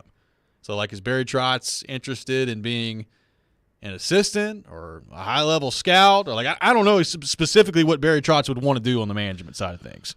But, like, I don't know that the GM opportunity will be there with the Predators. A headline. Robbie Stanley says Pred should hire Barry Trotz to be a scout. Scout, yes. Well done. Barry, well done. get out there. Put it on Twitter. Barry, we need you to go take a look at these people up there playing in Saskatchewan. Come back in 2 weeks. Barry, could you do some hosting in the suites for a while? Barry, then we'll see if you can move up from there, okay? Barry, we need some help at Nash Vegas. Really need you in there. Oh, God. Hey, but you know what? All ideas should be on the table at this point. Yes, they should. Jared claims that he did not say that was the worst transaction. But you know what? This is a quote from the text line from your show. I believe everything I read on the text line. So you said it. That's terrifying, kind of. Joe throwing out fake news. There's some interesting stuff on that text line sometimes. That does not get read on the air. Yeah, there is that. A lot of it. Look, you know, we've got a lot of people saying new voices, new direction, screaming for change. I get it. I understand it. I mean, to me, the question I threw out there the last segment is the question moving forward. Ownership. What do they think about this? And is there a disconnect between the Predators fan base and the Predators ownership group? I don't know. That's the part about not having ownership talk all that much. And, look, we heard from him last year. So I'm glad we heard from him last year. I thought it was good that Herb Fritch got out there and spoke and offered his thoughts to the media, all those things. Obviously, a lot of that was also about the transition of Bill Haslam coming in over the next couple of years. So all that's good. But right now, I mean, you've got decisions that you have to make in terms of the direction that you want to go as a franchise. And we've talked about this. I do think the Predators fan base largely is wanting some changes to take place. Does the ownership group feel that way? Like, that's now become the question of this season to me, is where is ownership in all this? And is there any sort of sense that they want to change things up? Or are they happy with the way things have been going and they're just par for the course moving forward? And also, look, I think Poile has been pretty adamant in his support of Hines. Now, I don't know how many situations you're going to find out there where like if a GM does have that power to just hire or fire coaches, if they're like gonna, say anything publicly, questioning the coach. But like if you're Poyle, are you okay? Like just basically admitting you screwed up that coaching hire? And I mean, I guess it's still better. Like so, I guess it's better than losing your job too. But right. But that would be a big admission on his part if he were to fire Hines. So I'm not ruling out Poyle Hines next year with the Preds. Not ruling it out. I mean, I think I can't rule it out. Now, again, if that happens and this continues to go this way, like I think you're at that point, you're risking some pretty serious damage to your fan base. Like that's the part what I'm talking about when I talk about is there a disconnect between the Predators ownership group and the Predators fan base. Like I can't nail it down to a percentage for you, how many Predators fans are upset with what we're seeing or visibly, emotionally reacting to what we're seeing. Like we hear from a lot of it. I don't know exactly how much of the fan base that it is, but I venture to say it's a pretty significant amount. Like if they miss the playoffs and it's more the same team, same looking team coming into next year and there are no changes this offseason, like you're running a risk to me of really being off-putting to some of your fan base. Oh, no question. I will say, really interesting this. So Saturday, so obviously Thursday, Bruins fans, like it was right. That was kind of a takeover. Now they're having this incredible, like, historic season, and they're Bruins fans all over the place. So, and the Preds fans are okay unloading tickets at times. But I will say that Saturday, I was like, went to the game. I was like, man, what is it going to be like in here? And you know what? It was actually. It was good. It was a good atmosphere. Yeah. It was pretty much full of Preds fans, so kudos to the Preds fans. I will say also, though, that like the goalie chant, I think it was like after one of the goals, it was like 3 people. It's all your fault. It's all your fault. So there's some of the energy has been taken out. But still, overall, I was impressed. Well, look, I think Predators fans deserve a lot of credit. I mean, I remember the days where you used to have to worry about whether or not that building was going to be full a lot, and you just don't worry about it anymore, which is great. And look, credit to the Predators on the business side of things. There's a lot that they've done right. There's no question about it. But I do wonder, though, like, I do think that some of the fan base is like, man, yeah, wake me up again when y'all decide to change what you're doing. And I just don't know how ownership feels about that. We keep talking about new ownership. It's still going to be a year or two before Haslam is in charge, quote unquote. Like, are they waiting around to make any decisions before that happens? Like, I don't know. I don't know what their strategy is. It's a good question. Brandon says, I'm excited to see Poyle trade Jeannot for a 6th-round pick. Then Jeannot will score 6 goals in 8 games for his new team. It's also like some real bad timing right now. Like Tolvanen continuing to score left and right. It's not helping. Yeah. It's not helping this conversation for the Predators. I've been poo-pooing that from the start, but he keeps scoring. He just keeps on scoring. And, I announced I put out yesterday on Twitter the Pecorine statue coming up on March 25th. And they're playing Seattle that game. And just a whole lot of, can't wait for Ellie Tolvanen to ruin that night. It's going to be awesome. A Tolvanen hat trick to honor Pecorine. It'll be good stuff. 615-737-1025. We'll get back into the Preds coming up here in just a few minutes. We'll have Corey Curtis joining the show at 8 o'clock, get his thoughts on the state of the Preds franchise. Coming up next, we'll get into a little college basketball. Tennessee falls again to Kentucky over the weekend, and Vanderbilt continuing to ascend in the SEC. We'll get into all that coming up next. You're listening to Robby and Rexrode, 102.5, 106.3, The Game. Want a chance to win tickets to an upcoming Preds game? Yes! Tune in to Robby and Rexrode every weekday Preds game day at 8:45 for Preds Pick to Click. Guess a goal scorer and win. I'll take Roman Yossi. Matt Duchesne. Pick to Click is brought to you by TJ Anderson Homes of Benchmark Realty. Visit tjandersonhomes.com to see why they are referred so often. And by Superbook Sports, voted #1 sportsbook in Vegas. Download their app today. Preds Pick to Click. We are 102.5 and 106.3 The Game. Preds fans, Superbook wants to send one lucky fan a pair of tickets on the ice. Text the keyword Superbook, all one word, to 615-737-1025 for entry to win. Genesis is actually a new beginning. Genesis Diamonds owner Boaz Ramon talking about why it's called Genesis. I love the symbolism of the name. It's a new beginning. Boaz wanted the name of his company to mean something, to reflect his core values and the importance of starting relationships for people in love, as well as the relationship he wants with each and every customer. It's a new beginning in their life for the relationship between us, the jeweler, the Genesis Diamond, and the customer, and it should last forever. Everything we do is for the customer. Walk into Genesis and you can feel it. Genuine people who are solely focused on celebrating the best moments of your life. Is not only my passion, is my culture. Genesis is the book where God created the world, the day and night, the man and the woman. Every diamond engagement ring that we specially created for the customer is a new beginning for amazing, lasting relationship. Come start your amazing, lasting relationship today at Genesis Diamonds, Green Hills and Cool Springs. Hey, it's Jared. If you're listening to us on I-24 towards Murfreesboro or I-65 towards Spring Hill, make sure you check out 106.3 for another great way to hear Nashville's best sports talk. Meet Joe A, Hi. Joe B, Hello. and Joe C. What's up? 3 everyday Joes perfecting their banking with Chase. Joe A is locking his lost debit card with the Chase mobile app. Joe B is cruising toward his new ride with AutoSave. And Joe C's Chase banker is helping him budget to go back to school. Tools that help protect, support for what's next. One bank that puts you in control. Visit chase.com/checking. Chase, make more of what's yours. Chase mobile app is available for select mobile devices. Messaging and data rates may apply. JP Morgan Chase Bank, N.A. member FDIC. A toast to our new college grad who fills us with so much joy, almost as much as when we're in our RV. Oh, the world is your oyster, kiddo, and ours too. Now that we're covered with Progressive, Dad and I can hop in our RV anytime we want. Might even splurge on a retractable awning. Ooh, look out. Sorry, what was I talking about? Protect your loved one with an RV policy from Progressive. Take as little as 4 minutes to see what you could save at Progressive.com. Progressive Casualty Insurance Company and Affiliates. Get in zone, AutoZone. Welcome to AutoZone. What are you working on today? Thinking about gas mileage. You know, changing your oil with a full synthetic oil like Castrol Edge can help your engine get more miles. Right now, you can get 5 quarts with an STP extended life oil filter for only $38.99. Get started on your next job today with the parts you need when you need them at AutoZone or AutoZone.com. Get in zone, AutoZone. Restrictions apply.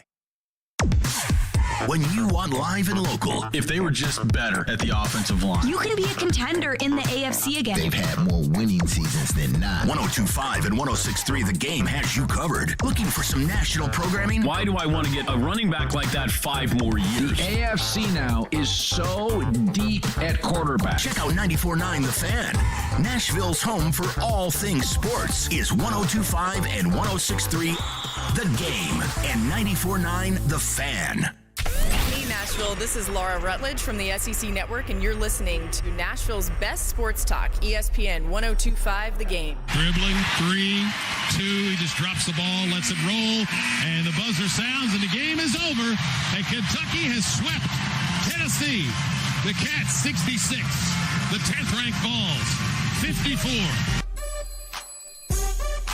Another rough one for Tennessee on Saturday. They fall at the hands of Kentucky once again. As you heard in that clip, Kentucky completes the season sweep of the Vols. And Tennessee had somewhat of a nice pushback in the second half. They were down 20 at halftime in that game. 39-19 was the score at the half for the Vols. 19. Yeah, they got it to – what'd they get it to? They get to 5? I think they got it to 5. Yeah. Got 5?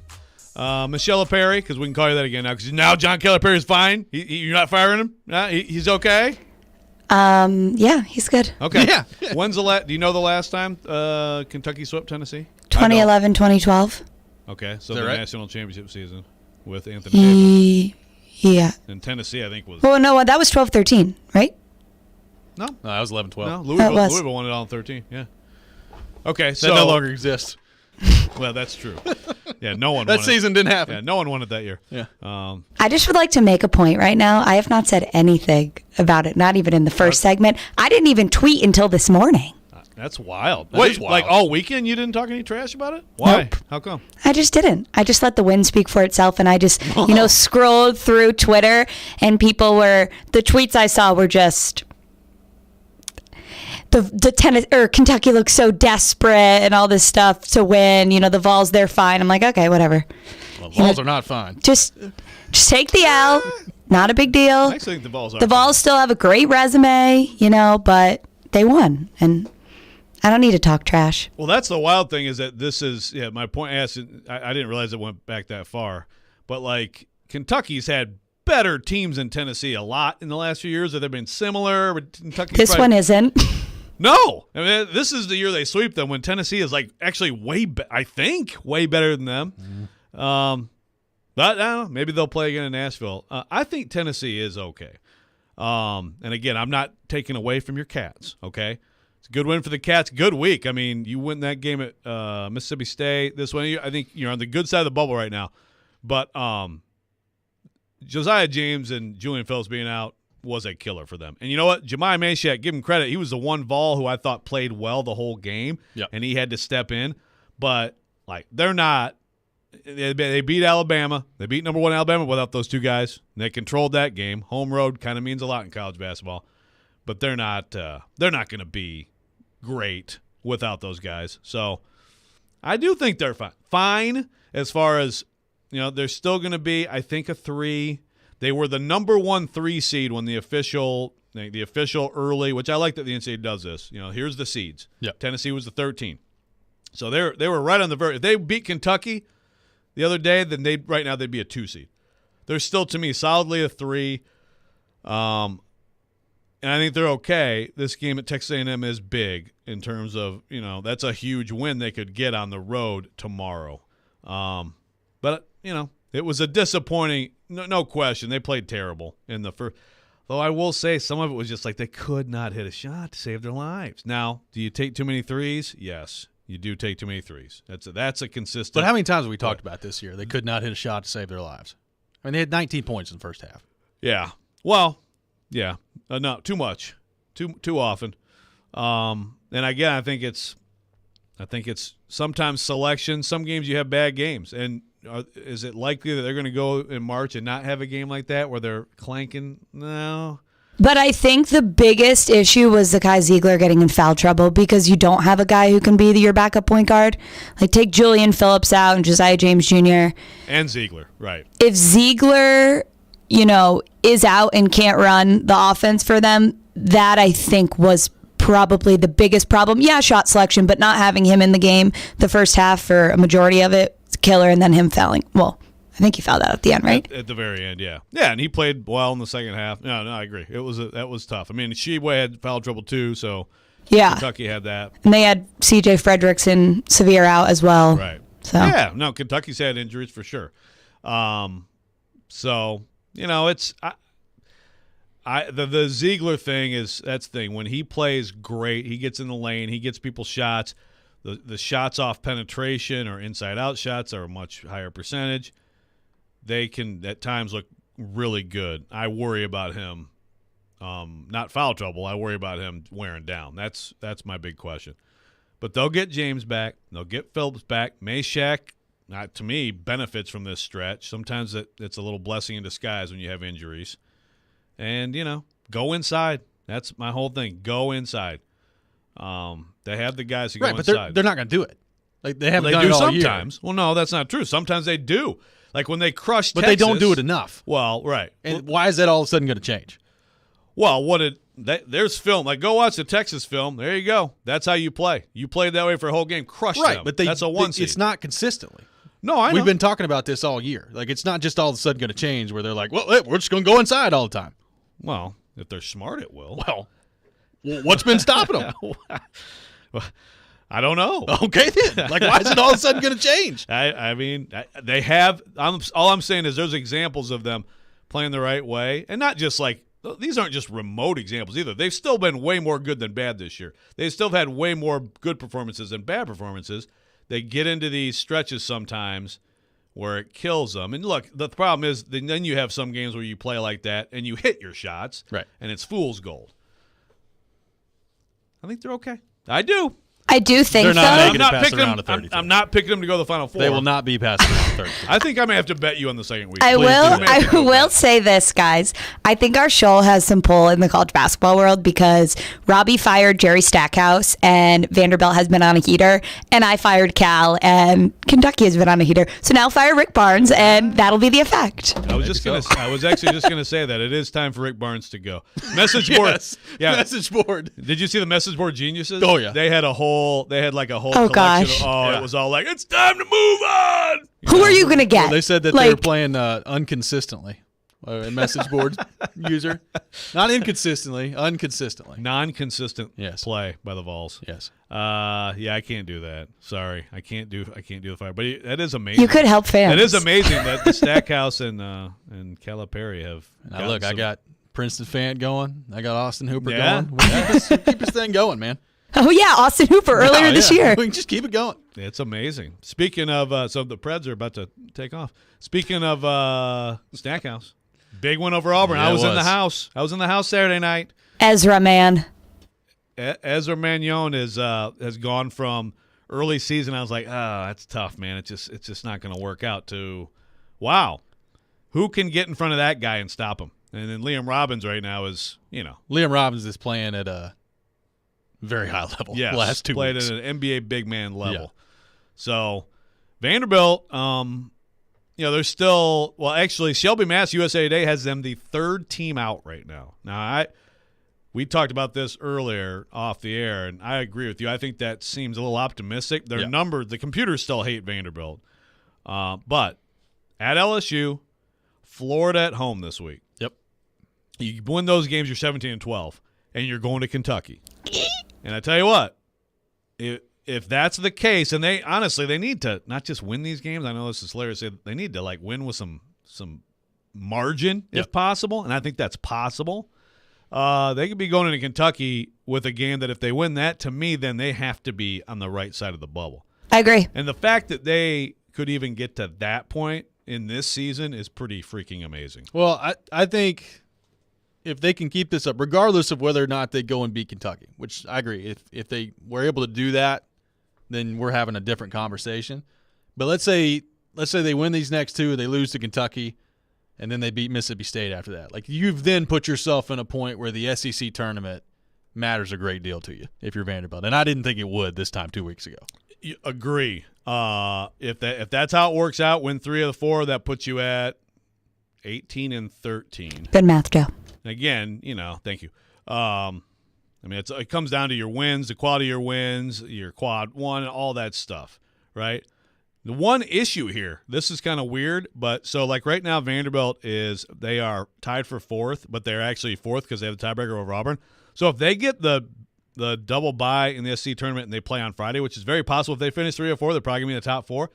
That's good, but they actually could use a Thursday game against a good team for a win. They could, yeah. So being this good in the SEC could actually work against you because you need more opportunities. But again, so what are they in the SEC currently? So they're tied for 4th. So right now they would get that double bye and not start until Friday. Right. Like last year, for example, they're trying to make a run. They beat Alabama. Almost beat Kentucky last year. They almost beat Kentucky, but they beat Alabama. So there's a big. They needed to beat Kentucky, but the Alabama game is a bit like a resume win. You can get a resume win on a Thursday, and in this case, they're going to be possibly too good in the league to get it. If they aren't, then that means that they've lost so much that they probably have to win the SEC tournament to get in the field. Right. 615-737-1025. Coming up next, it's time for the Rex Rant with Joe Rexrode. You can check it out every morning at 7:45. Tomorrow, it's your chance to participate in Pred's Pick to Click, brought to you by TJ Anderson Homes of Benchmark Realty and Superbook Sports. If you correctly guess a Preds player that scores a goal in the game tomorrow night, you win a pair of tickets to an upcoming Preds home game. Your next chance to participate is tomorrow morning at 8:45. You're listening to Robby and Rexrode, 102.5, 106.3, The Game. Every Wednesday at noon. That fits the mentality of what they're going to do. Outkick 360's Jonathan Hutton joins Caroline, Willie, and D-Mace to talk all things Titans and NFL. Much more creative in how you go about calling certain plays. He's got opinions and insights on the two-tone blue. That doesn't mean that you can't have great or don't need great quarterback play. Catch Hutton every Wednesday at noon on 102.5 and 106.3 The Game. and the Game Nashville app. With more all-wheel drive, more electrified, and the longest-lasting vehicles, Toyota checks all the boxes, like Corolla Cross, the first-ever Corolla SUV, or the best-selling Camry, now available with all-wheel drive.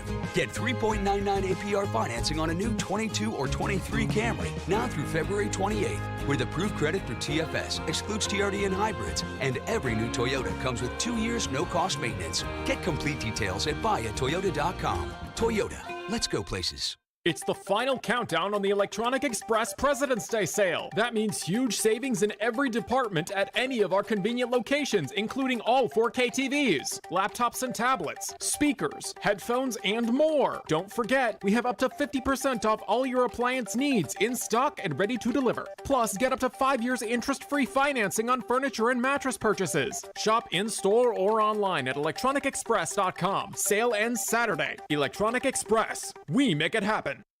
At Progressive, we love sports and saving you money, so we bundled them together.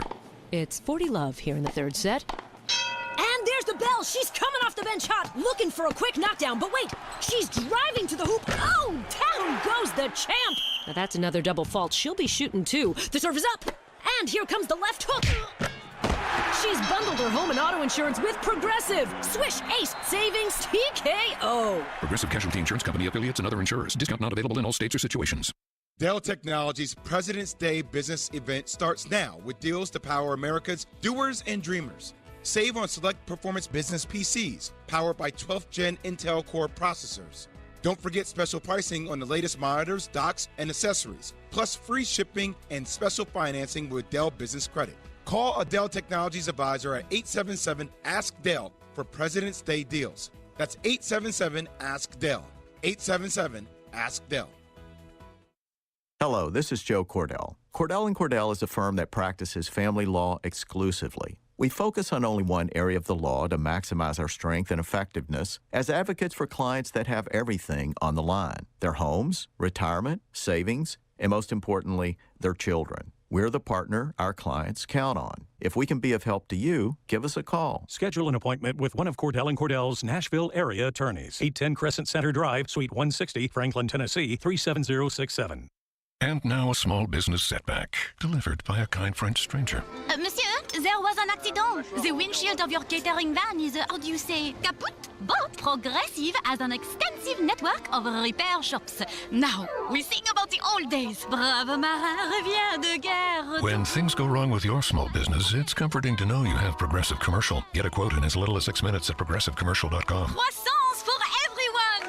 Brave Progressive Casualty Insurance Company and affiliates. Covered subject to policy terms and conditions. He's got big takes. It's not that freaking hard. Hand the ball to Henry. Small takes. You have to defend your decision. But all takes. They win, they lose. Just invested a lot into this game. I thought it was the worst press conference. He is Jared Stillman. I guess I'm just not a very good coach, Jared. Weekdays from 2 to 6, Stillman and Company. Presented by TriStar Moving on 102.5 and 106.3 The Game and the Game Nashville app. You're listening to Robby and Rexrode. It's part of this nutritious breakfast. On 102.5 and 106.3 The Game and the Game Nashville app. Sometimes he wakes up on the wrong side of the bed. And sometimes he's just, well, Joe. Awkward moment, let's do it. This is the Rex Rant, now on Robby and Rexrode.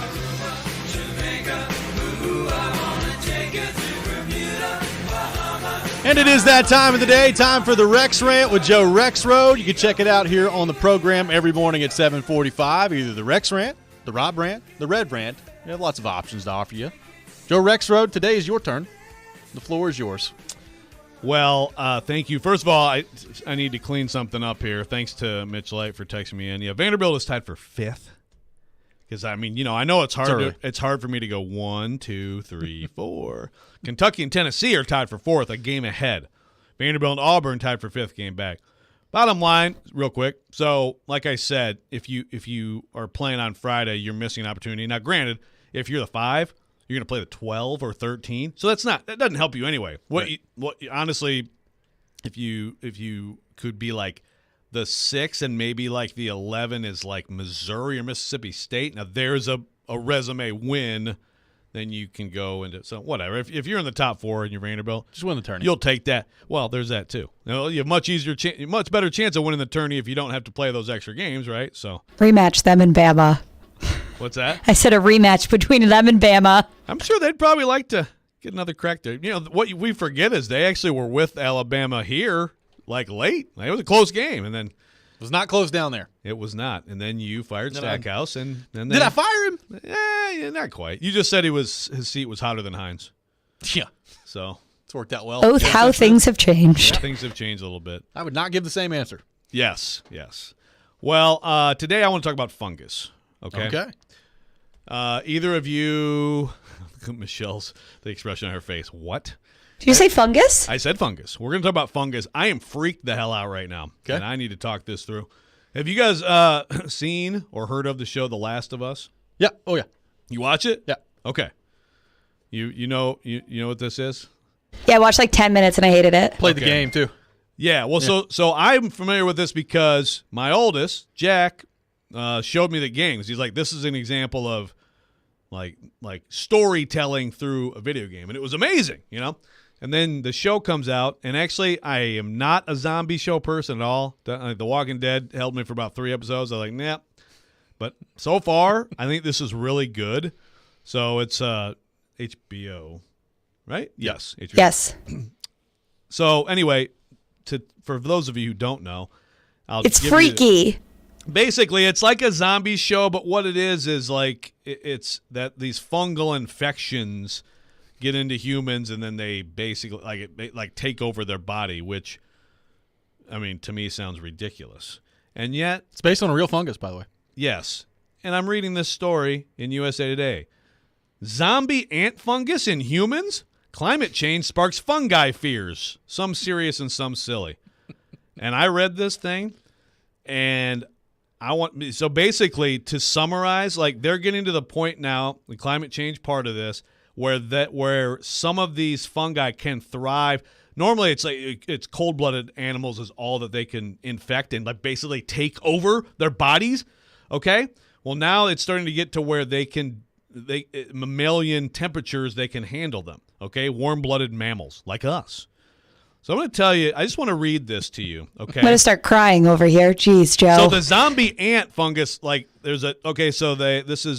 reading this to USA Today, Elizabeth Weiss. It says, so this fungus, and this is the one that's the show is based on, Ophiocordyceps unilateralis. Sure. Okay? That's the zombie ant fungus. They get into these ants. They coerce the ant to perform a, quote, death grip, biting down on a leaf or twig so it's affixed to that spot, then kills the host, uses the host to reproduce. The fungus emerges from the corpse, usually the head, sprays out spores that rain down on unsuspecting ants below, infecting them. This happens in nature. Fungus is doing this in nature. But listen to this one. Massospora cicadina. Yep. Sciatica. You know this? Nope. It does sound like sciatica. This is a fungus with amphetamine-like symptoms that infects 13 and 17-year cicadas, okay? There's this picture of a cicada. Listen to what this thing does. It infects cicadas, eats away their abdomen and genitals, replacing them with a plug of fungus covered in spores. Then it causes the males to become hypersexualized. Quote from a doctor, the cicada will fly around and try to mate as it spreads a sexually transmissible disease through the powder on its genitals. It also changes the behavior of the males so they pretend to be females to get other males to mate with them. Are you listening to this? I'm listening to it. I know I'm just reading the story, but it freaked me out. Okay, this is back to the story Elizabeth's writing. This doctor has been studying the fungus for years, still doesn't know how it manages to create an amphetamine-like substance that gives the colonized cicada, quote, increased stamina and attention span, even as they're being devoured by the fungus from the inside. And this is how the story ends. This is how the story ends from this doctor. Quote, you don't have to think about your abdomen being consumed by fungus when you're high. Well, I guess that's a good point. If fungus can do this to a cicada and somehow has this incredible intelligence to make this happen, when is this happening to humans? The Last of Us is real. The Last of Us is coming down. This seems a little bit more realistic than The Walking Dead. I mean, this is freaky, man. Yeah, it is. I just have my jaw drop back here. Fungus. Wait, so do they mean like eating like you can't tell if your abdomen's eating you if you're high? Was that the... Well, so this fungus gets into these cicadas and creates this substance that like, and then takes over their body and makes them mate. Like, what?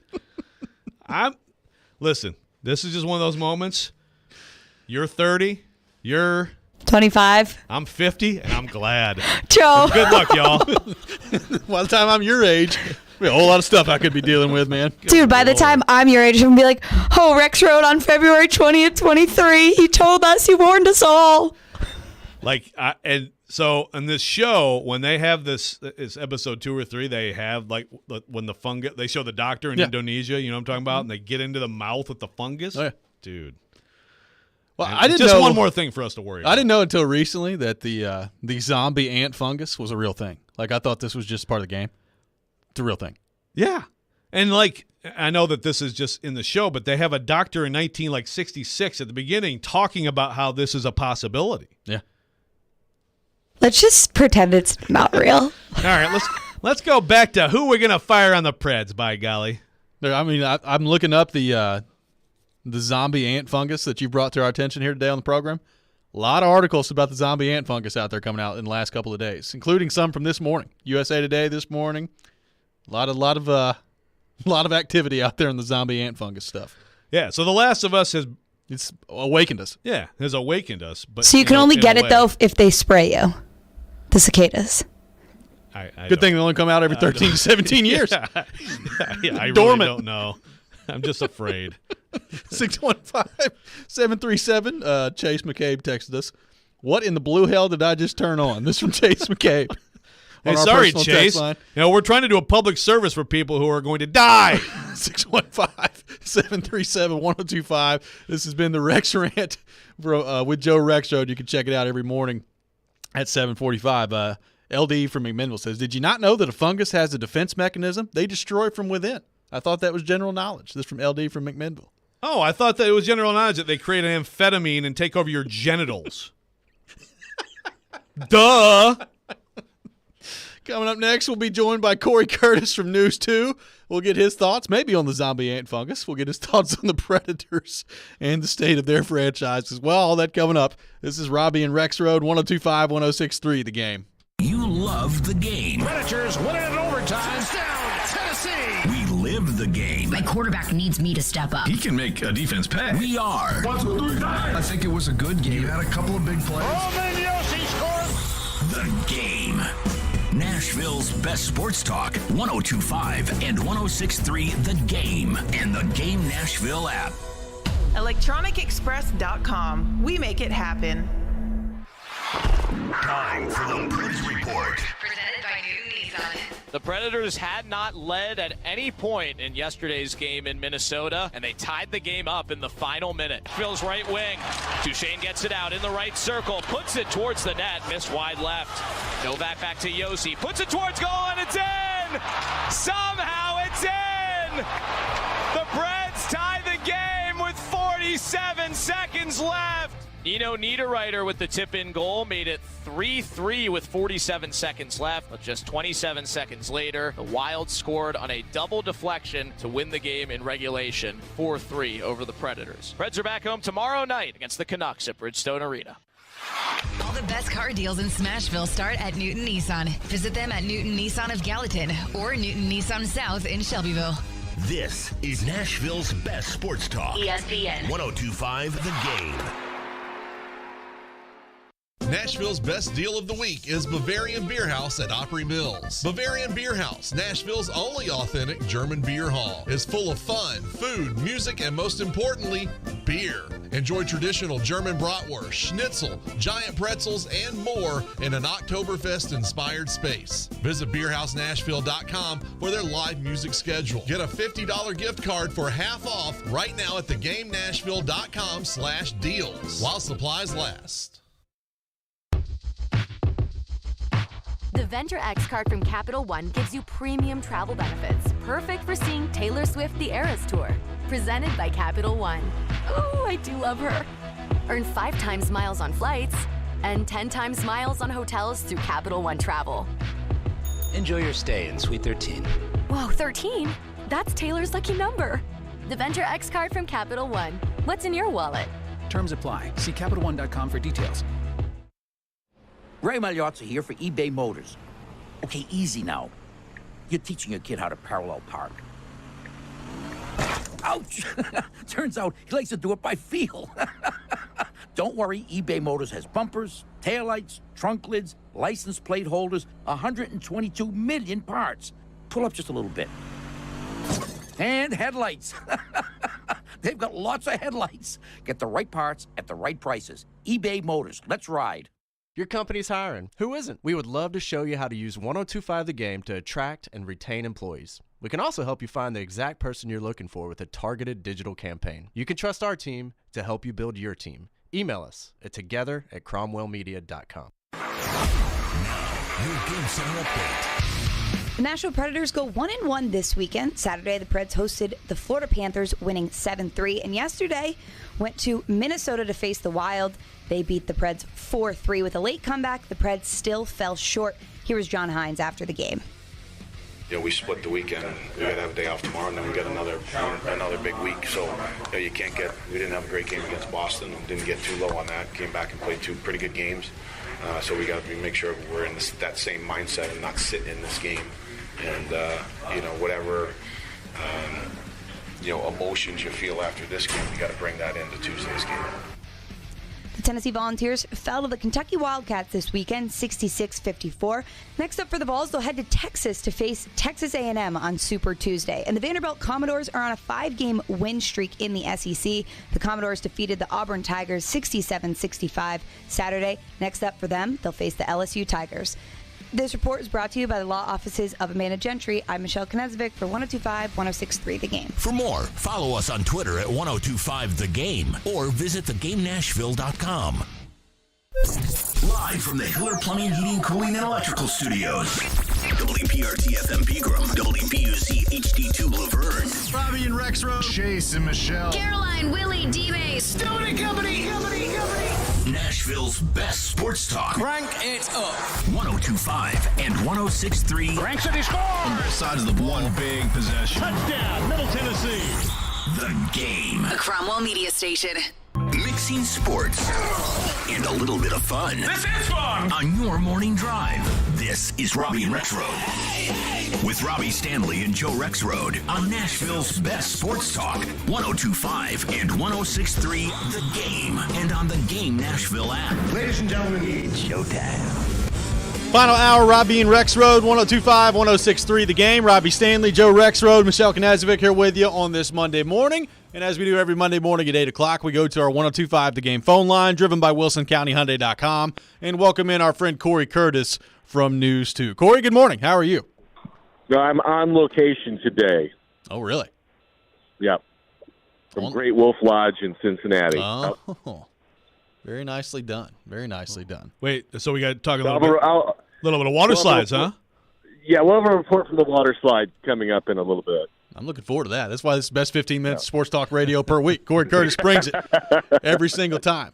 So, Corey, you've been around this Predators team for a long time, and obviously David Poile has been in this position for a long time. Yep. And tough loss yesterday where it puts their playoff chances at about 9% when you factor in the numbers and all those different things. Just generally speaking, as you look at this team and this franchise, where they're at right now, what do you make of where they're at and maybe the decisions that could be coming in terms of the direction of the team if things continue in this direction and they miss the playoffs this year? What's your approach, or I guess what's your view of where the Predators currently sit? Well, like you say, I'm old, so I've been around this team for a long time. And, one of the first things that strikes me is, expectations have changed. All right, the Preds have been around for over 20 years. They've been to a Stanley Cup final. Competing for a playoff spot to fans is no longer good enough. And really it shouldn't be to the organization either. Believe me, I'm all about just get in. I'm all about getting in, and because we've seen how many 8 seeds make it to the finals, including the Preds. So I've got that absolutely.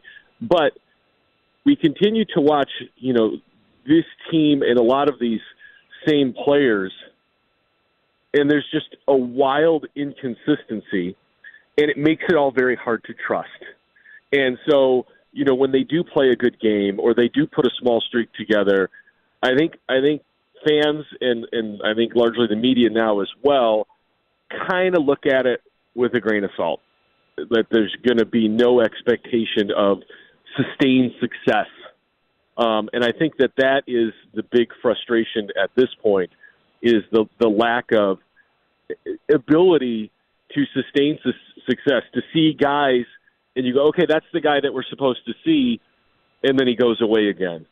And so if you're David Poyle, you got to look at it and make the same decision everybody else does. Is who's going to go? Is it going to be the players? Is it going to be the coach? Or is it going to be all of them? Because you don't win championships with wild inconsistency and unsustained success. So how do you think that's going to play out, Corey, right now? Now, this season, the rest of the way, what you've seen from this team, and then also what we know of the ownership group, David Poyle, how do you think things are going to unfold? What will we be talking about 2 months from now? Well, I think they're going to make some deals, would be my guess. I think they're going to unload some people. The problem is there are certain contracts you'd probably like to unload that are probably still very difficult to unload, the ones that could, make a difference. And then are you willing to make the big move to truly get picks in return that make a difference?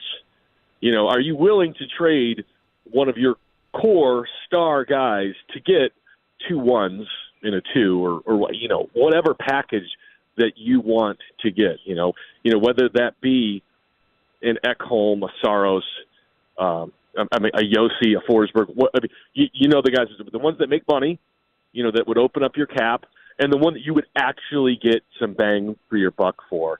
And so it depends on who's willing to come to the table. I'm not going to give those guys away for nothing, unless I just want to get their contract off the books. When they traded Ellis, getting his contract off the books was fine because all he did was get boxed around like a pinball in the playoffs.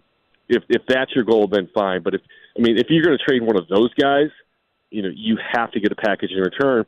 But I think they're kind of at the point where they might need to start looking for some of those packages, with some of those guys.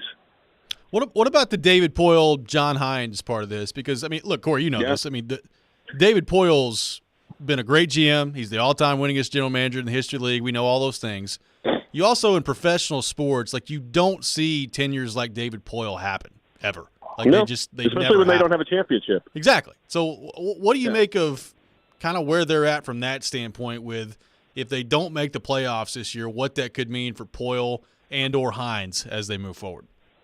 Well, I think it's look, I don't know Pred's ownership, so I can't tell you what they're thinking right now.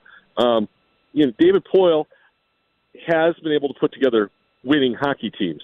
It's not like he's this abject failure. He didn't have the same start that Vegas did here. All right, that was a totally different deal, and he built it up and made effective moves to make them a winner. But you've got to sustain that success. And John Hines has had surges of success. Last year, you can't argue with the goal scoring success that they had. They had guys have career years, but again, they haven't been able to duplicate any of it. And so that's the concern. So I think, to me, Hines is a much more likely target than Poyle is, because we know that the tenure of NHL coaches tends to not be, what it is in some other sports. Although other sports are kind of catching up to that, I guess. So I would put Hines more on the hot seat, but that's me. And then, if you decide you're going to make a move, I guess that decides how you feel about your players, depending on who you think your next coach is and what the match is there. Apart from those two, Corey, whether one, both, gone, here, whatever, if there's a rebuild to some extent here in the near future, we know that this I think the fan base grew with the Stanley Cup final run. Obviously, they've had a tremendous environment there. It's still, I think, a great game day experience. But if that's the case, what do you think will be the response from fans in terms of attendance and just support for the team? And do you think it could get to concerning low levels? Look, if they're not good, they're going to lose attendance. Going to games isn't cheap, all right? I wouldn't go for a bad product either. Now, part of it, going to the games is fun. They do a good job of putting on the games. But we've seen it already here in the last few years. When they have these surges of struggling, the sellout streak ends. And, if they got a 25-win season on tap, there are going to be a lot of empty seats. That's just the way it goes. I mean, we saw it with the Titans. They got bad, and attendance got horrible. And so, without question, you're going to take a hit. And we all know that the Preds rely on ticket sales a lot more than most teams in the league. So it's more of a concern for them. If you're thinking, hey, we're going to do a hard rebuild here, we're going to load up with young guys, and we may have a couple of tough years. That's a tougher decision for them than it is for other teams in the league. Because they will lose people. As hardcore as the Preds fan base is, and it is, and they've got a lot of great fans, and they'll still have people in the stands without question. But there will be empties. There will be, if they're not good. We've seen it before, and we will see it again. It's inevitable. And it doesn't mean that fans don't like the team. It just means they're not willing to pay $120 to go watch a not good hockey team. Corey Curtis from News 2 with us here on Robby and Rexrode. Corey, last thing for you. How much anticipation do you have for Aaron Rodgers emerging from the darkness at some point this week and making a decision? You know what? It'd just be awesome. Like if the doors swung open and he had on he looked like jersey. If he looked like Endgame Thor. Like if he came out of a dark room with sunglasses on, that would be even better. And like a hoodie or a poncho, and just this huge billow of smoke comes out with him. And like he stumbles over 3 empty pizza boxes, and one of the pizza boxes opens, and it says Green Bay Packers. Oh, yeah. He's coming back. Oh, yeah. Hey. Extra cheese on that cheese. pizza. Oh, yeah. Need some curds Because alongside. I know as long as he's there, the Packers are no threat to win the Super Bowl. And I'm good with that. Oh. Nicely done. Now I need him back. Nicely done from Corey Curtis. Corey, we appreciate you taking time to be with us this morning. Enjoy the water slides, and we'll talk to you next week. Good water slide. Yes, water slide. Thank you, Corey. Bye. All right. Corey Curtis from News 2 joins us every Monday morning at 8 o'clock. Dedication to this program, live from a water slide. How about that? Yeah, that's pretty good. Pretty good stuff. You have to go that far for Great Wolf Lodge? I don't know. We don't have any around here? I mean, I have no idea. I can think of a few. What's that? I can think of a few. Yeah. Yeah. Okay. Well, maybe just wanted to go. Yeah. Get some Skyline. Nothing like loading up on Skyline and then hitting some Get in water the water slides. slide. That sounds awesome. That'll go well. 615-737. Speaking of fungus. 1025. We'll get back into the Predators coming up next. Take a look at what happened this weekend, what it means for the Predators' playoff chances, and take your thoughts on where the Predators go from here. 615-737-1025. This is Robby and Rexrode, 1025-1063, The Game. The college football season never stops. ESPN college football analyst Trevor Manich joins Stillman and Company every Tuesday at 4:30. They've got to do what Nick Saban in Alabama has done so successfully over the last 10 years. Presented by Houston Clinic Orthopedics on Nashville's best sports talk, 1025 and 1063 The Game and the Game Nashville app. There's never a good time for your furnace to go out, especially in the winter, but it's always a good time to call Lee Company. Our heating and air conditioning pros are available 24/7. No heat? Don't wait. Call Lee Company now at 615-567-1000. Our expert technicians will diagnose the issue and fix it right the first time. When you're cold, you need someone you can count on to bring the heat. Call Lee Company now at 615-567-1000 or visit leecompany.com. Signs First, Nashville's trusted vehicle wrap and graphics one-stop shop. From one-off custom applications to entire company fleets, Signs First delivers superior quality both locally and nationally since 1991. Be creative. Get noticed. Signs First. Go to sfnash.com.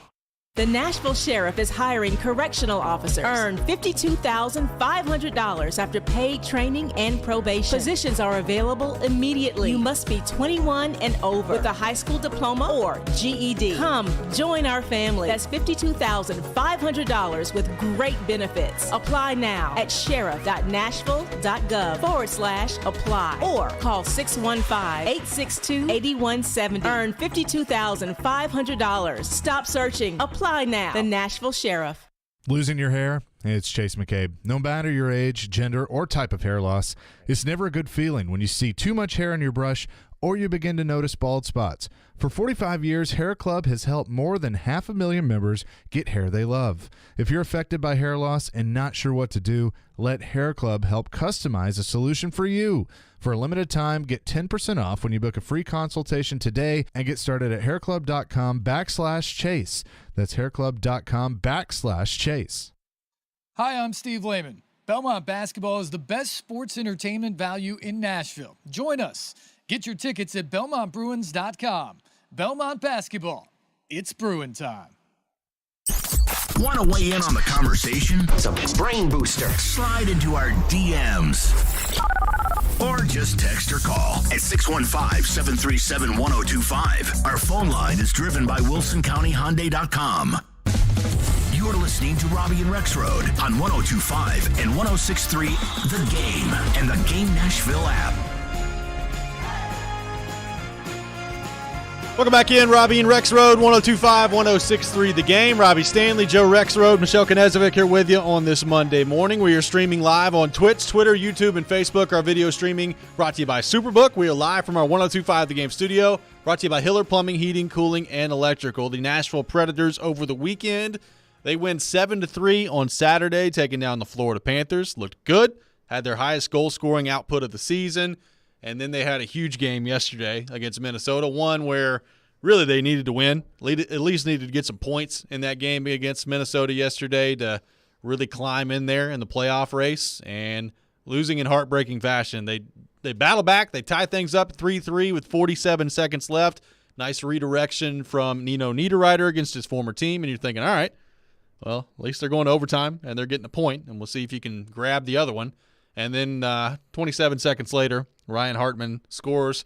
Former Predator Ryan Hartman scores, and the Predators lose 4-3 in regulation. No points yesterday for the Predators. So with all that being said, they're now 2-4 since the All-Star break. There are 5 games remaining until the NHL trading deadline coming up on March the 3rd. And you go just purely by the numbers, Joe, on and our friends at MoneyPuck.com put these together every day.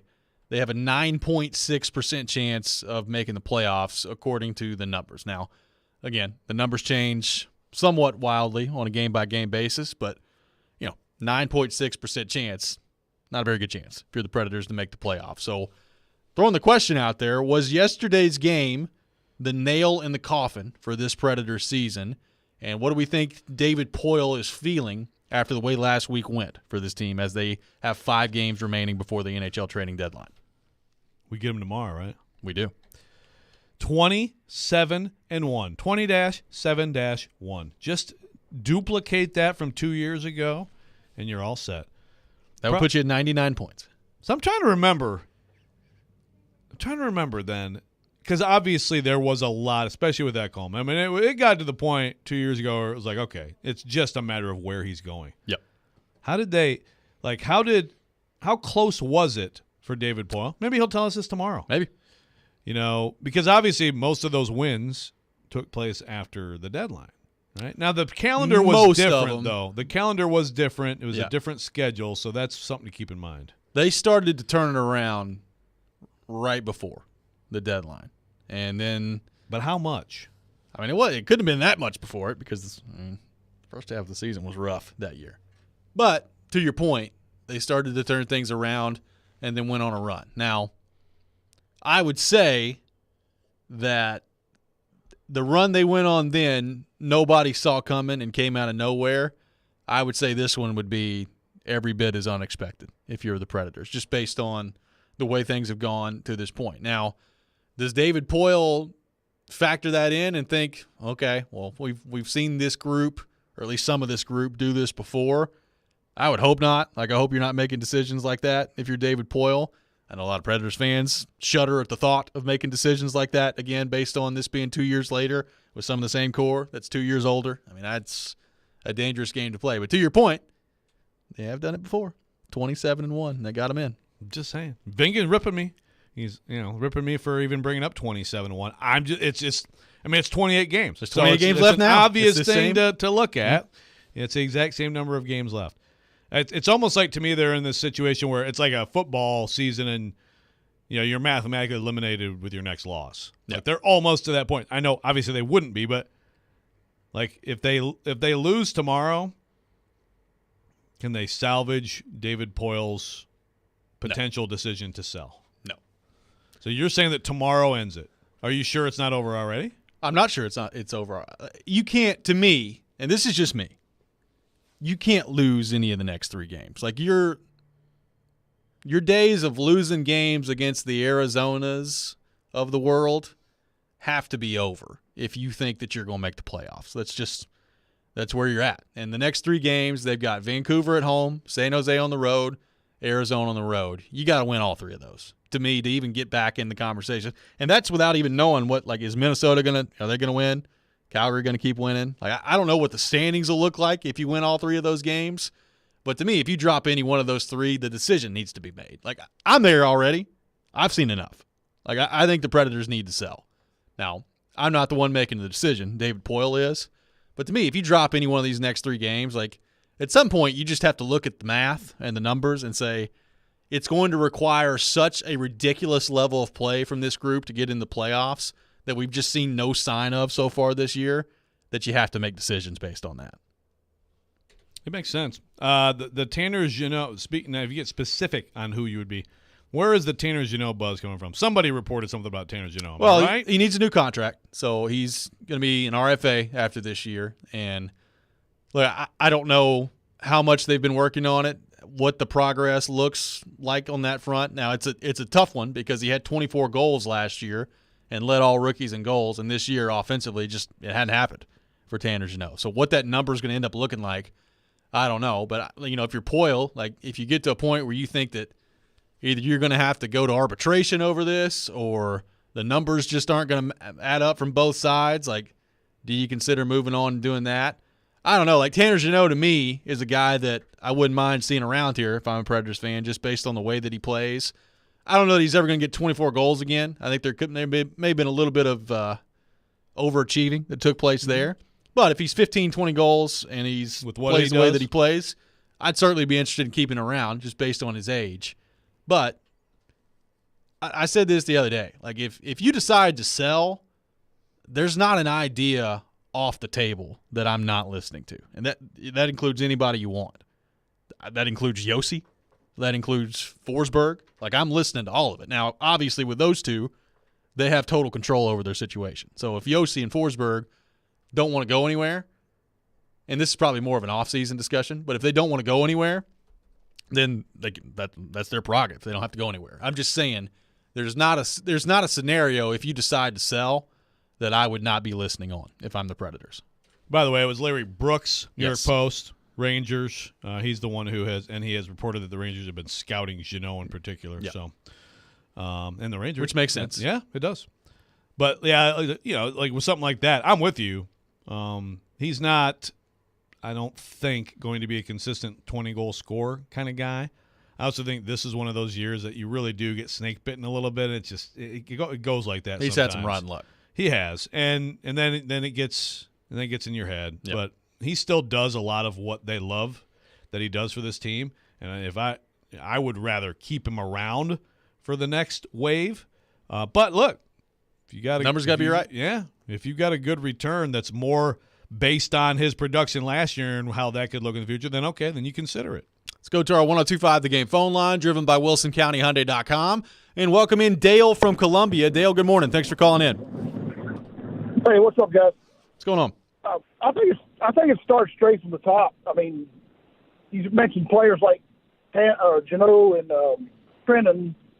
They've got some decent young talents. I just think they're rudderless right now, coaching-wise. But it has to start with coach and then the GM. and I know I'm beating a dead horse, just, reiterating words that probably 90% of the Predators fan base would agree with. But you look all the way back to, I know Johansson was an integral part of that wheel where they made the finals and, the President's Cup winning year. But you look at Seth Jones, they traded Seth Jones. He just made his 4th All-Star team. Kevin Fiala, I went down to Florida. He's in the Florida. At the All-Star game, my wife and I went, had a great time. Kevin Fiala's in the All-Star game. Ellie Tolman, totally gave up on him. Now he's lighting it up with his new team. I forget who it is, but you look at the moves that Poyle's made the last few years. He got lucky with Forsberg. He struck gold with that one. That's about the only time I can remember he has in the last several years. But it starts at the top. This organization needs a change. It's kind of like I root for the Florida Panthers, and they decided not to rehire Andrew Burnett, who led them to the President's Cup last year. They did get beat by Tampa in the 2nd round, but they hired Paul Maurice, another coach, just like Hines had no track record, and they're kind of in the same situation the Predators are in. They're not going to make the playoffs. They got some young, decent talent, but they made some stupid moves, stupid trades. And but I'll hang up and listen and enjoy the show. Bye. Thanks for the call, Dale. Well, look, I mean, I said this last week. I mean, every conversation we have about the Predators and every conversation we've had about the Predators all year, it eventually leads back to Poyle and Hines, right? That's what it always leads back to. And we're getting to the point now of the season where the direction of the team talk that we've, in a way been talking about all year, we're kind of coming to a head on it. Like the deadline's coming up. We're 5 games away. And if you're Preds ownership, if you're David Poyle, whoever's making these decisions, like you're getting to the point where you got to choose. I mean, you got to choose which path you're going. Are you just leaving things alone and seeing if this team could figure it out and find their way in there against the odds mathematically? Are you selling pieces off? And if so, who's it going to be? Like, are you going for a soft sell, or are you going to try to really make a splash and free up some money, get some assets back? And when I say these things, there are a couple guys that come to mind. Like, I'm not talking Yossi, Forsberg. Like, I think those would be off-season things. But would you consider a Saros, an Ekholm? Could you move McDonough? Like, all those things, like, I think you could get some assets back, particularly for Ekholm and for Saros. Would you consider doing that in the next 5 games if you're David Poyle?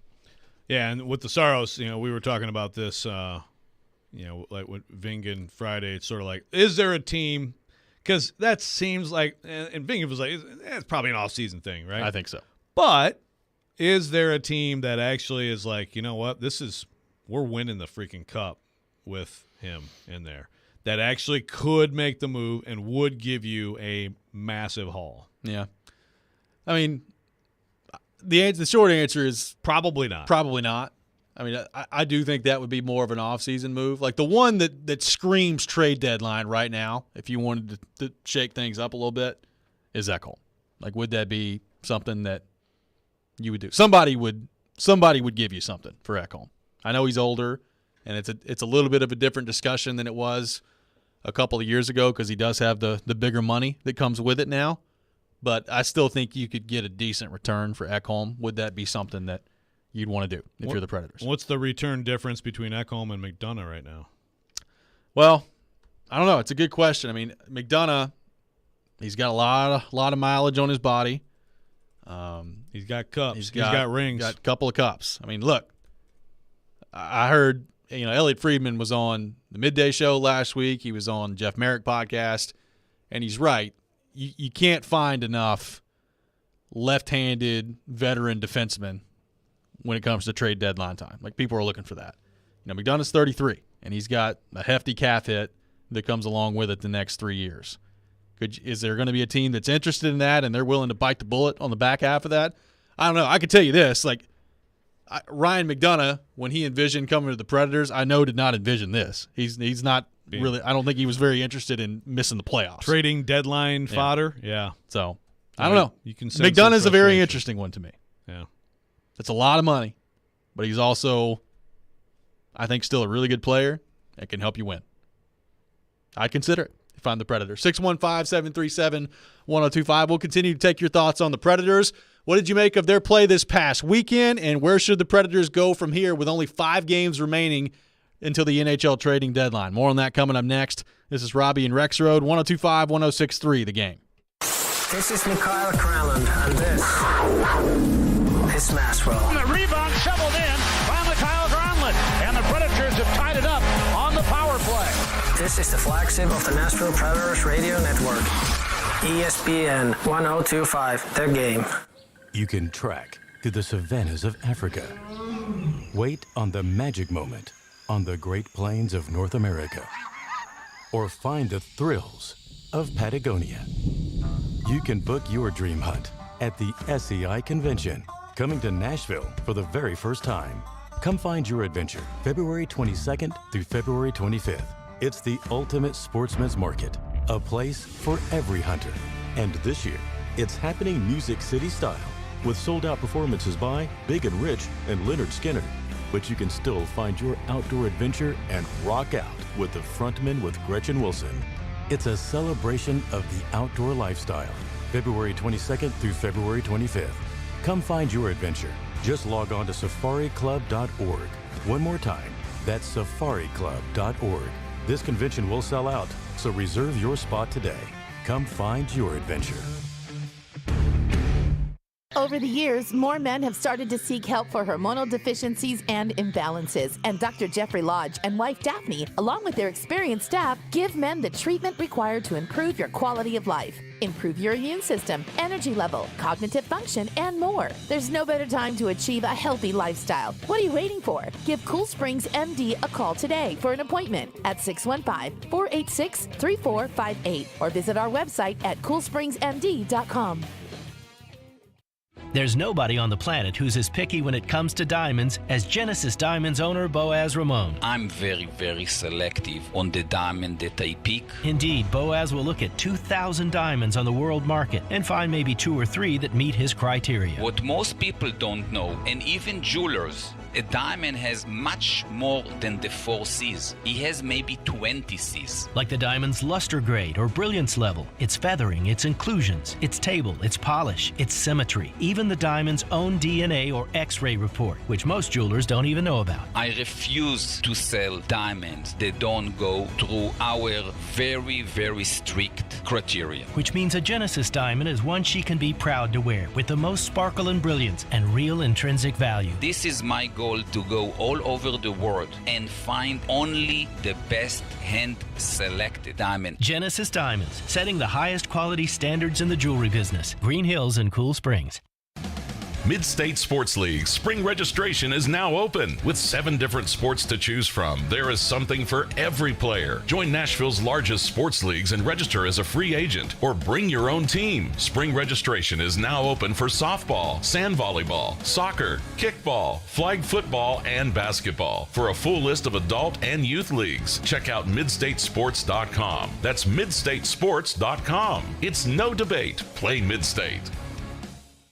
102.5 and 106.3, The Game is live and local. And now, let's meet the starting lineups. Robby and Rexrode, 6 to 9. You are talking about a team that's building a roster. Chase and Michelle, 9 to 11. He's still under contract. It's not always X's and O's. Caroline, Willie, and D-Mace, 11 to 2. Trades, free agents. Let's get it going. I think this is a good hire. And Stillman and Company, 2 to 6. I can give you one of the best coaches in the league. And don't forget, we're your home for all things Nashville. He scored!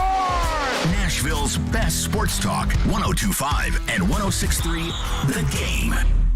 Hey Nashville, Trey Wingo here. You're listening to Nashville's best sports talk, ESPN 102.5 The Game. Welcome back in, Robby and Rexrode, 102.5, 106.3 The Game. Robbie Stanley, Joe Rexrode, Michelle Knezovic here with you on this Monday morning.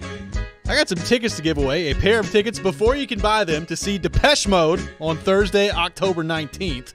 We call number 3, 615-737-1025, 615-737-1025. Caller number 3 will win a pair of tickets before you can buy them to see Depeche Mode on Thursday, October 19th, 615-737-1025. I'd be down with that.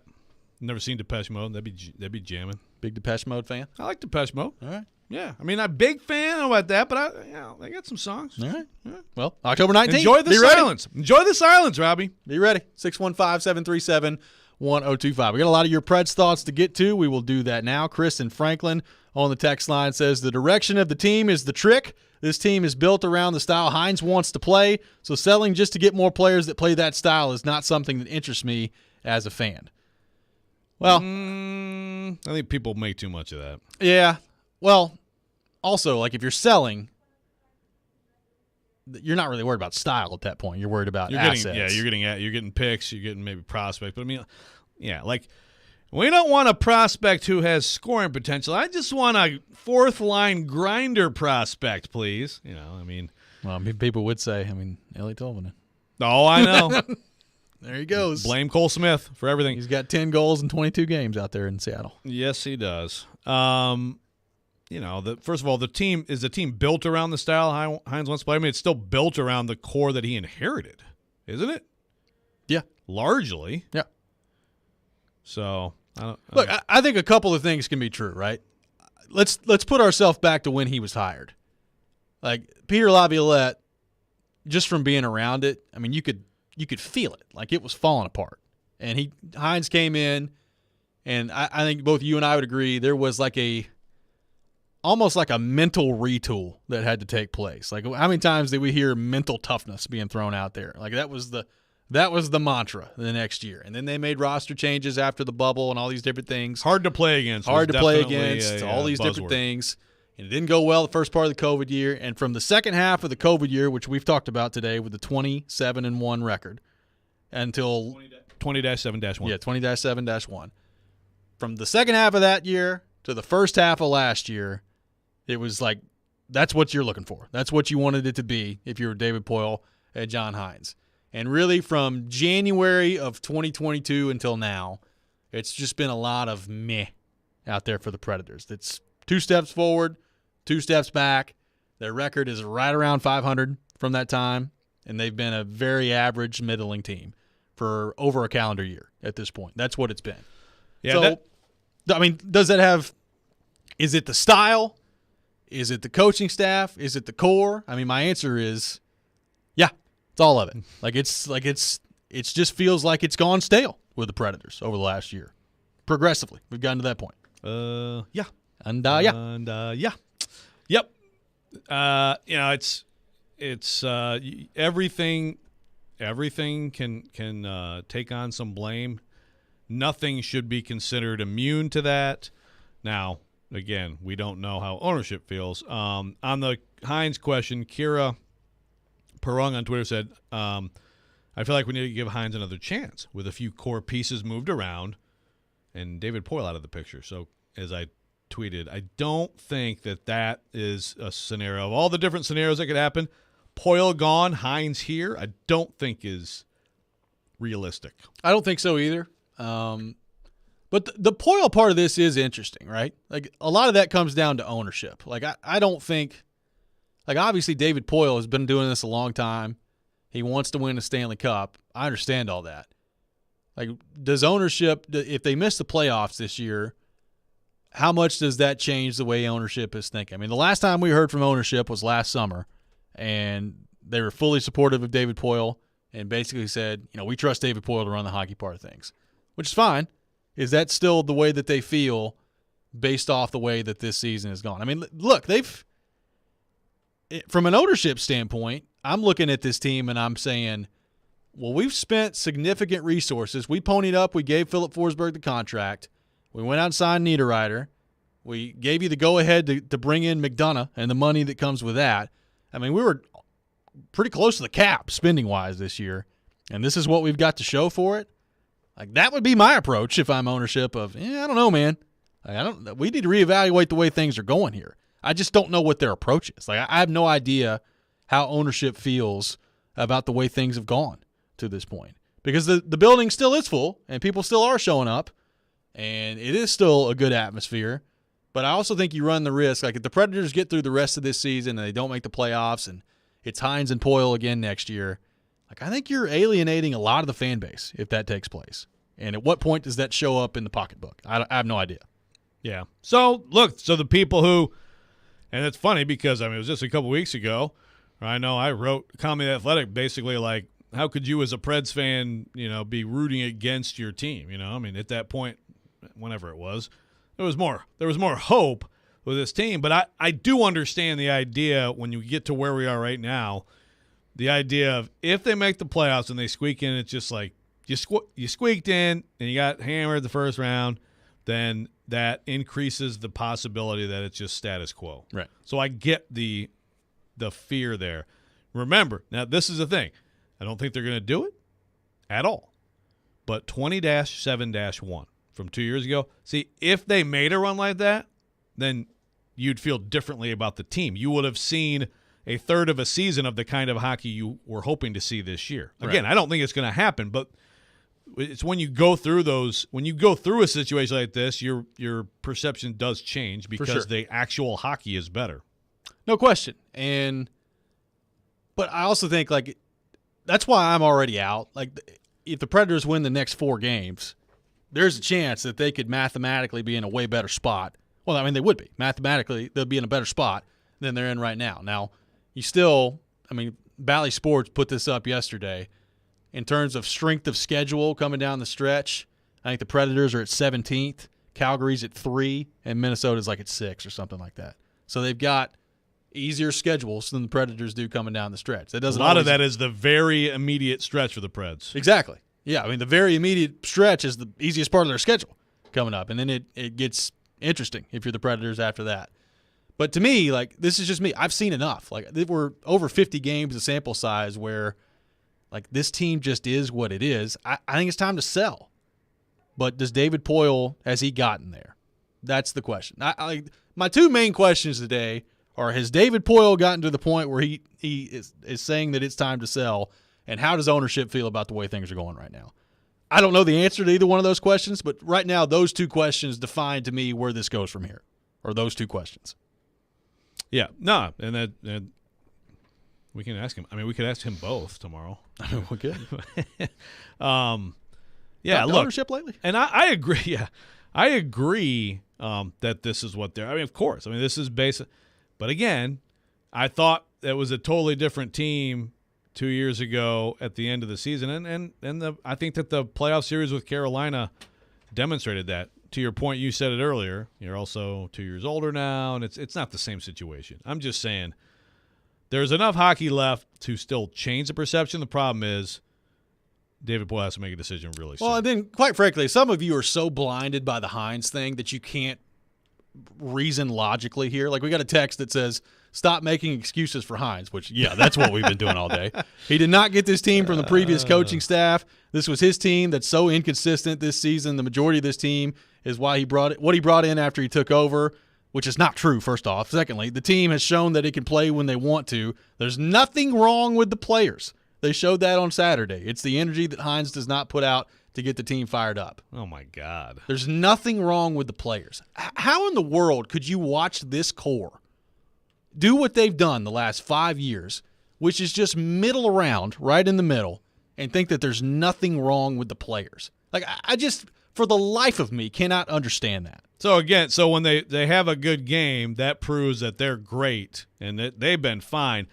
I love the energy Hines is not, but you need a coach that's like, just screaming the whole game. That'll get the team. Again, if you're a professional athlete, look, coaches, different sports are different. In football, the schematics and the strategizing is so important. Every single play is scripted, right? Yeah. Coaches but they're important in hockey too. But if you, as a professional hockey player, need your coach to fire you up for games, then you need to not be a professional hockey player anymore. That's ridiculous. Which is basically more or less what Ryan McDonough was saying the other day. Like, too many passengers. Like, you got to get this thing going. And Ryan McDonough's done a whole lot of winning. Look, he had a great coach down there in Tampa Bay. I understand all that. Whole lot of winning. He was all over just firing them up, baby. Just firing them up. I mean, look, I'm not even trying to defend Hines here. Like, I think if things continue to go this way, they should probably move on at the end of the year. Yeah, I mean, ultimately, you're judged by the performance of your team. That's fine. Right, but some of y'all are making this like just it's totally Hines and that's it. And I don't know how you could come to that conclusion based on watching the same guys do the same stuff that we've talked about since 2019. Look, it's the need. It's just easier if you can find one scapegoat. If you can find one person to blame, Todd Downing, then it's just easier. That person is the idiot, and it's all on that person. Everything else is fine. Then that way you feel maybe like there's a light at the end of the tunnel. I'm telling you, folks, there's a lot of issues with the Preds. Yes. 615-737-1025. Bicycle Boy, hang with us. We'll get to you on the other side. Take more of your thoughts on the Preds as well. 615-737-1025. This is Robby and Rexrode, 102.5, 106.3 The Game. Every Wednesday at 8:30. Join Robby and Rexrode for The Choice is Yours. 2 sports questions, 2 non-sports questions. They'll answer a couple of questions about life and sports. The Choice is Yours is built by Jarrett Companies. You have a choice. So when you have a need for site and utility work, fire protection, concrete and asphalt services, the choice is simple. It's Jarrett Companies. For more, visit JarrettCompaniesInc.com. The Choice is Yours. Wednesdays at 8:30 on 102.5 and 106.3 The Game and the Game Nashville app. Preds fans, Superbook wants to send one lucky fan a pair of tickets on the ice. Text the keyword Superbook, all one word, to 615-737-1025 for entry to win. Now is a fantastic time to sell in Nashville, but you can't do it without the intel. And no one has better intel than the Gary Ashton team. You may be wondering, what is this intel I keep hearing about? Intel so you can sell your home without any staging or showings. Intel on where to find your next home so you can sell your current one while the market's hot. Intel that helps you win the buyer battle and cash in on your home equity now. Everyone else is getting the same information and competing for the same properties. GaryAshton.com gives you the edge with the best real estate intel in Nashville. No one else even comes close. Plus, the Gary Ashton team is the official real estate agent for the Preds. Get the confidence to sell your home and find your dream address without the stress. Call the Gary Ashton team with RE/MAX Advantage today at 615-301-1650 or visit GaryAshton.com. And remember, don't sell without the intel. What's up, Nashville? Jeremy here at Blend Bar with Davidoff Cigars. We are a trendy, upscale, full-service bar and cigar lounge in the heart of downtown, 2 blocks from Bridgestone Arena, Ryman Auditorium, and Nissan Stadium. Come check out the best old-fashioned in Nashville and let my excellent staff create your next luxury experience. With our state-of-the-art ventilation system and imported leather furniture, make us your next stop for a night out on the town. Blend Bar with Davidoff Cigars. We are luxury redefined. Hey, it's Jared. If you're listening to us on I-24 towards Murfreesboro or I-65 towards Spring Hill, make sure you check out 106.3 for another great way to hear Nashville's best sports talk. Hi, Sarah. I'm sorry I'm late. The traffic is crazy. Yeah, it is. And it doesn't help that gas prices have skyrocketed. I can't believe how much it costs for gas now. Everyone's talking about how much gas is, but I never pay full price for gas anymore. I just use the free Upside app, and I get cash back for every gallon of gas I buy. Wait a minute. Are you saying you actually get paid real cash when you buy gas with the Upside app? Yeah, real cash every time I buy gas. What? That sounds like it could really add up. I've made around $200 already. Wow, that's serious extra money. I'm downloading the free Upside app now. Download the free Upside app to earn real cash back every time you buy gas. Use promo code TANK10 for an extra 25 cents per gallon cash back in your first fill up. You can cash out anytime right to your bank account, to PayPal, or an e-gift card. Just download the free Upside app and use promo code TANK10 for a 25 cents per gallon bonus in your first tank. That's code TANK10 for 25 cents per gallon cash back in your first fill up. Cashback's not available in gas in New Jersey and Wisconsin. One is smart. This has just been a constant trend for this team. One is funny. That's right. Funny looking, maybe. Chase and Michelle with Chase McCabe and Michelle Knezovic. Are you listening? I'm listening. Everybody's listening. Weekdays from 9 to 11. Presented by Hair Club. Hair Club. Love your hair. Live your life. On 102.5 and 106.3 The Game and the Game Nashville app. Good morning. Good morning. You're locked into Robby and Rexrode. I had the radio on. I'm listening to 102.5 and 106.3 The Game and the Game Nashville app. Welcome back in, Robby and Rexrode, 102.5, 106.3 The Game. Robbie Stanley, Joe Rexrode, Michelle Knezovic here with you on this Monday morning, talking Preds, taking your thoughts on our phone and text lines, driven by WilsonCountyHyundai.com. Let's go to our 102.5 The Game phone line and welcome in Bicycle Boy. Bicycle Boy, thanks for calling in. Go ahead. Good morning, guys. I got a slight rant, but first let me say this. I don't think it's Poyle. And these people that rant all over the place, especially social media, about we need to get rid of Poyle and Hines. Look, I'm all for Hines just because I think he's tried everything he knows to try and it's not working. But Poyle has done a really good job. I mean, just look at what he brought in for this year with McDonough and Niederreiter.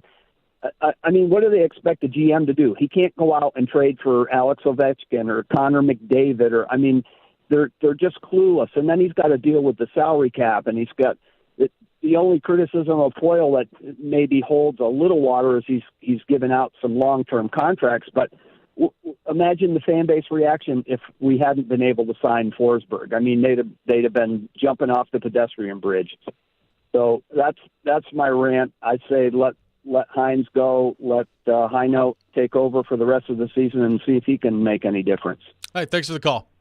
Well, look. I appreciate the variety of takes. I do too. I mean, look, anything you want to discuss with the Preds, and as far as I'm concerned, is on the table. But I'm just saying, like, I do think some of the David Poyle stuff has been overstated. Like, he's not a good GM. He's never won anything, all this other stuff. I was like, well, he's been a pretty good GM over the course of his career. But you can't look at this team to me and just sit here and think David Poyle is blameless. Like, the contracts are part of it. It's quite a leap. That's his job, is to hand out the right contracts to the right people and to be able to make that determination of who you're spending your money with and who you're not committing give to. away futures and assets for players who don't work out at all for you. Not giving away futures and assets. And look, right now, I mean, look, we've talked a lot about the Tolvanen thing, and it gets brought up all the time. Right now, the Elik Tolvanen thing's a pretty bad look for John Hines and David Poyle. Like, I don't know if it's going to stay that way, but with each passing game, he continues to score. Doesn't look great for David Poyle and John Hines right now. So, I agree. Not all of it's on Poyle. Not all of it's on Hines. It's a combination of all these things. But when you start to get to this, Joe, it's a complicated thing in professional sports. The bottom line is the bottom line. Like, regardless of whose fault it is, it's all come together to where right now it's looking like they're not going to be a playoff team.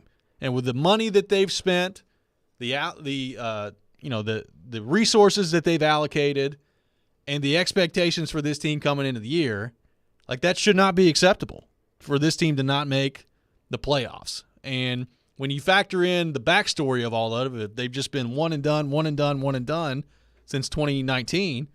I mean, it adds up to where we're at right now. So it's professional sports. Like, this is part of it. Like, Poyle gets some of the blame for this. Yeah.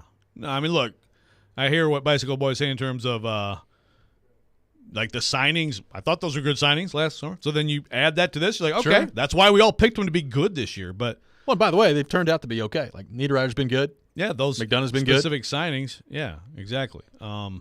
But the situation they're in, and again, the pain is still yet to come with a lot of these contracts. I mean, that's the GM put that together. So yes. I don't see how he could be blameless. John and Thompson Station, real fast, interesting kind of question. Basically, how common is it for NHL players to burn out? And I went back to him. He's talking about Granlund being burned out. I came back. Yeah, a lot of times guys in their 30s in this league, they've been in the league since 18, 19. You do see that, and he had a good counterpoint. Interesting look at the Bruins. Bergeron, Krejci, Marchand. I always mess up Marchand. They're all in their mid-30s, and they fire in their gut. And that's a fair point. And that's why some of the blame goes on specific guys who are paid a ton of money to play hockey for this team who are not playing hockey well enough for this team. Well, I hear all that too, but it always kind of drives me nuts when people start comparing these guys to Bergeron and Marchand. We're talking about elite players. They're just better players. They're better players. Like, I hear them on the fire, but that's also you got a winning team. I mean, there's a lot to it. They're better players. Are better players. And look, the fact is, you're paying Ryan Johansson $8 million, and he's not an $8 million player. You're paying Matt Duchene $8 million, and he's a good player, but he's not an $8 million player. Like, it is what it is. Like, Forsberg, I think when Forsberg's on, he's an $8.5 million player. He's not been as much as you would have hoped for so far this year. Like, Yossi's living up to his contract. Forsberg, we'll see. Saros is a bargain. But beyond that, like Granlund right now is not a $5 million player. Duchesne's not an $8 million player. Johansson's certainly not an $8 million player. And when you have those type of resources allocated to those guys and they're not giving you that level of play, it's really hard to overcome it. And that's where the Predators find themselves right now. And the question you have to ask is, how much better is that going to get? Johansson's got 2 years left on his deal after this one. Duchesne's got 3 years left on his deal after this one. How much better do you think that's going to get as they get older? And like you said earlier, so you get into a rebuild, and then those guys are like fourth liners for you. What do you do? There could be some ugliness to come. Justin from Nashville says of Bicycle Boy, worst call I've ever heard. So we've had some bad ones before. Yeah, I don't even know if that one's on the short list of worst calls. I would disagree with Justin, but I will say, Justin, I see your January 3rd text that says, I'm 37, I grew up eating plums, so I still give you a thumbs up, buddy. Yeah, thank you. We appreciate that. Plums and fungus. They're in a really interesting spot. I mean, it's decision time if you're David Poile and the Predators. We've talked about the deadline. I said it heading into the All-Star break. Deadline's going to be here before you know it when you get to the other side of it, just with how many games happen in a quick fashion. The Predators have played 3 times in the last 4 days. We're 5 games away now from the deadline. It's coming up in a couple of weeks. It's decision time. And, David Poile has talked about, the players are going to have to help him make the decision based on the way that they played. And the fact is they're 2-4 after the All-Star break. I mean, you could win all 3 of these games coming up, and mathematically you're probably in a better spot. But, I mean, should beating Vancouver, San Jose, and Arizona, if that's what they go on to do, and I'm not convinced they'll do that, but if they did that, should that really change the equation of how you view this team? I say no. To me, the decision is made. They need to sell. That's my decision. But I'm not David Poile. Yeah, I hear you. I'm not convinced that's the case. Frank says, when do we start seeing guys like Johansson and Granlund healthy scratch? Well, you won't. You're not. Because as long as they still have any chance and they have to win, those guys have to play, which is, again, part of the problem. Exactly. Well, you're not going to pay him $8 million to sit him on the bench. The one question I would have is, what is the appetite if you're Predators ownership to a buyout? Because that's really, you're not getting either one of them traded, I don't think. So is there appetite to buy out one of them if you're Predators ownership? I think that word will be factual in the months to come with somebody. We'll see what happens. 615-737-1025. That's going to do it for us today. Chase and Michelle up next. This is 102.5-106.3 The Game. You love the game. Tennessee touchdown. Middle Tennessee gets the score. We live the game. Just work on the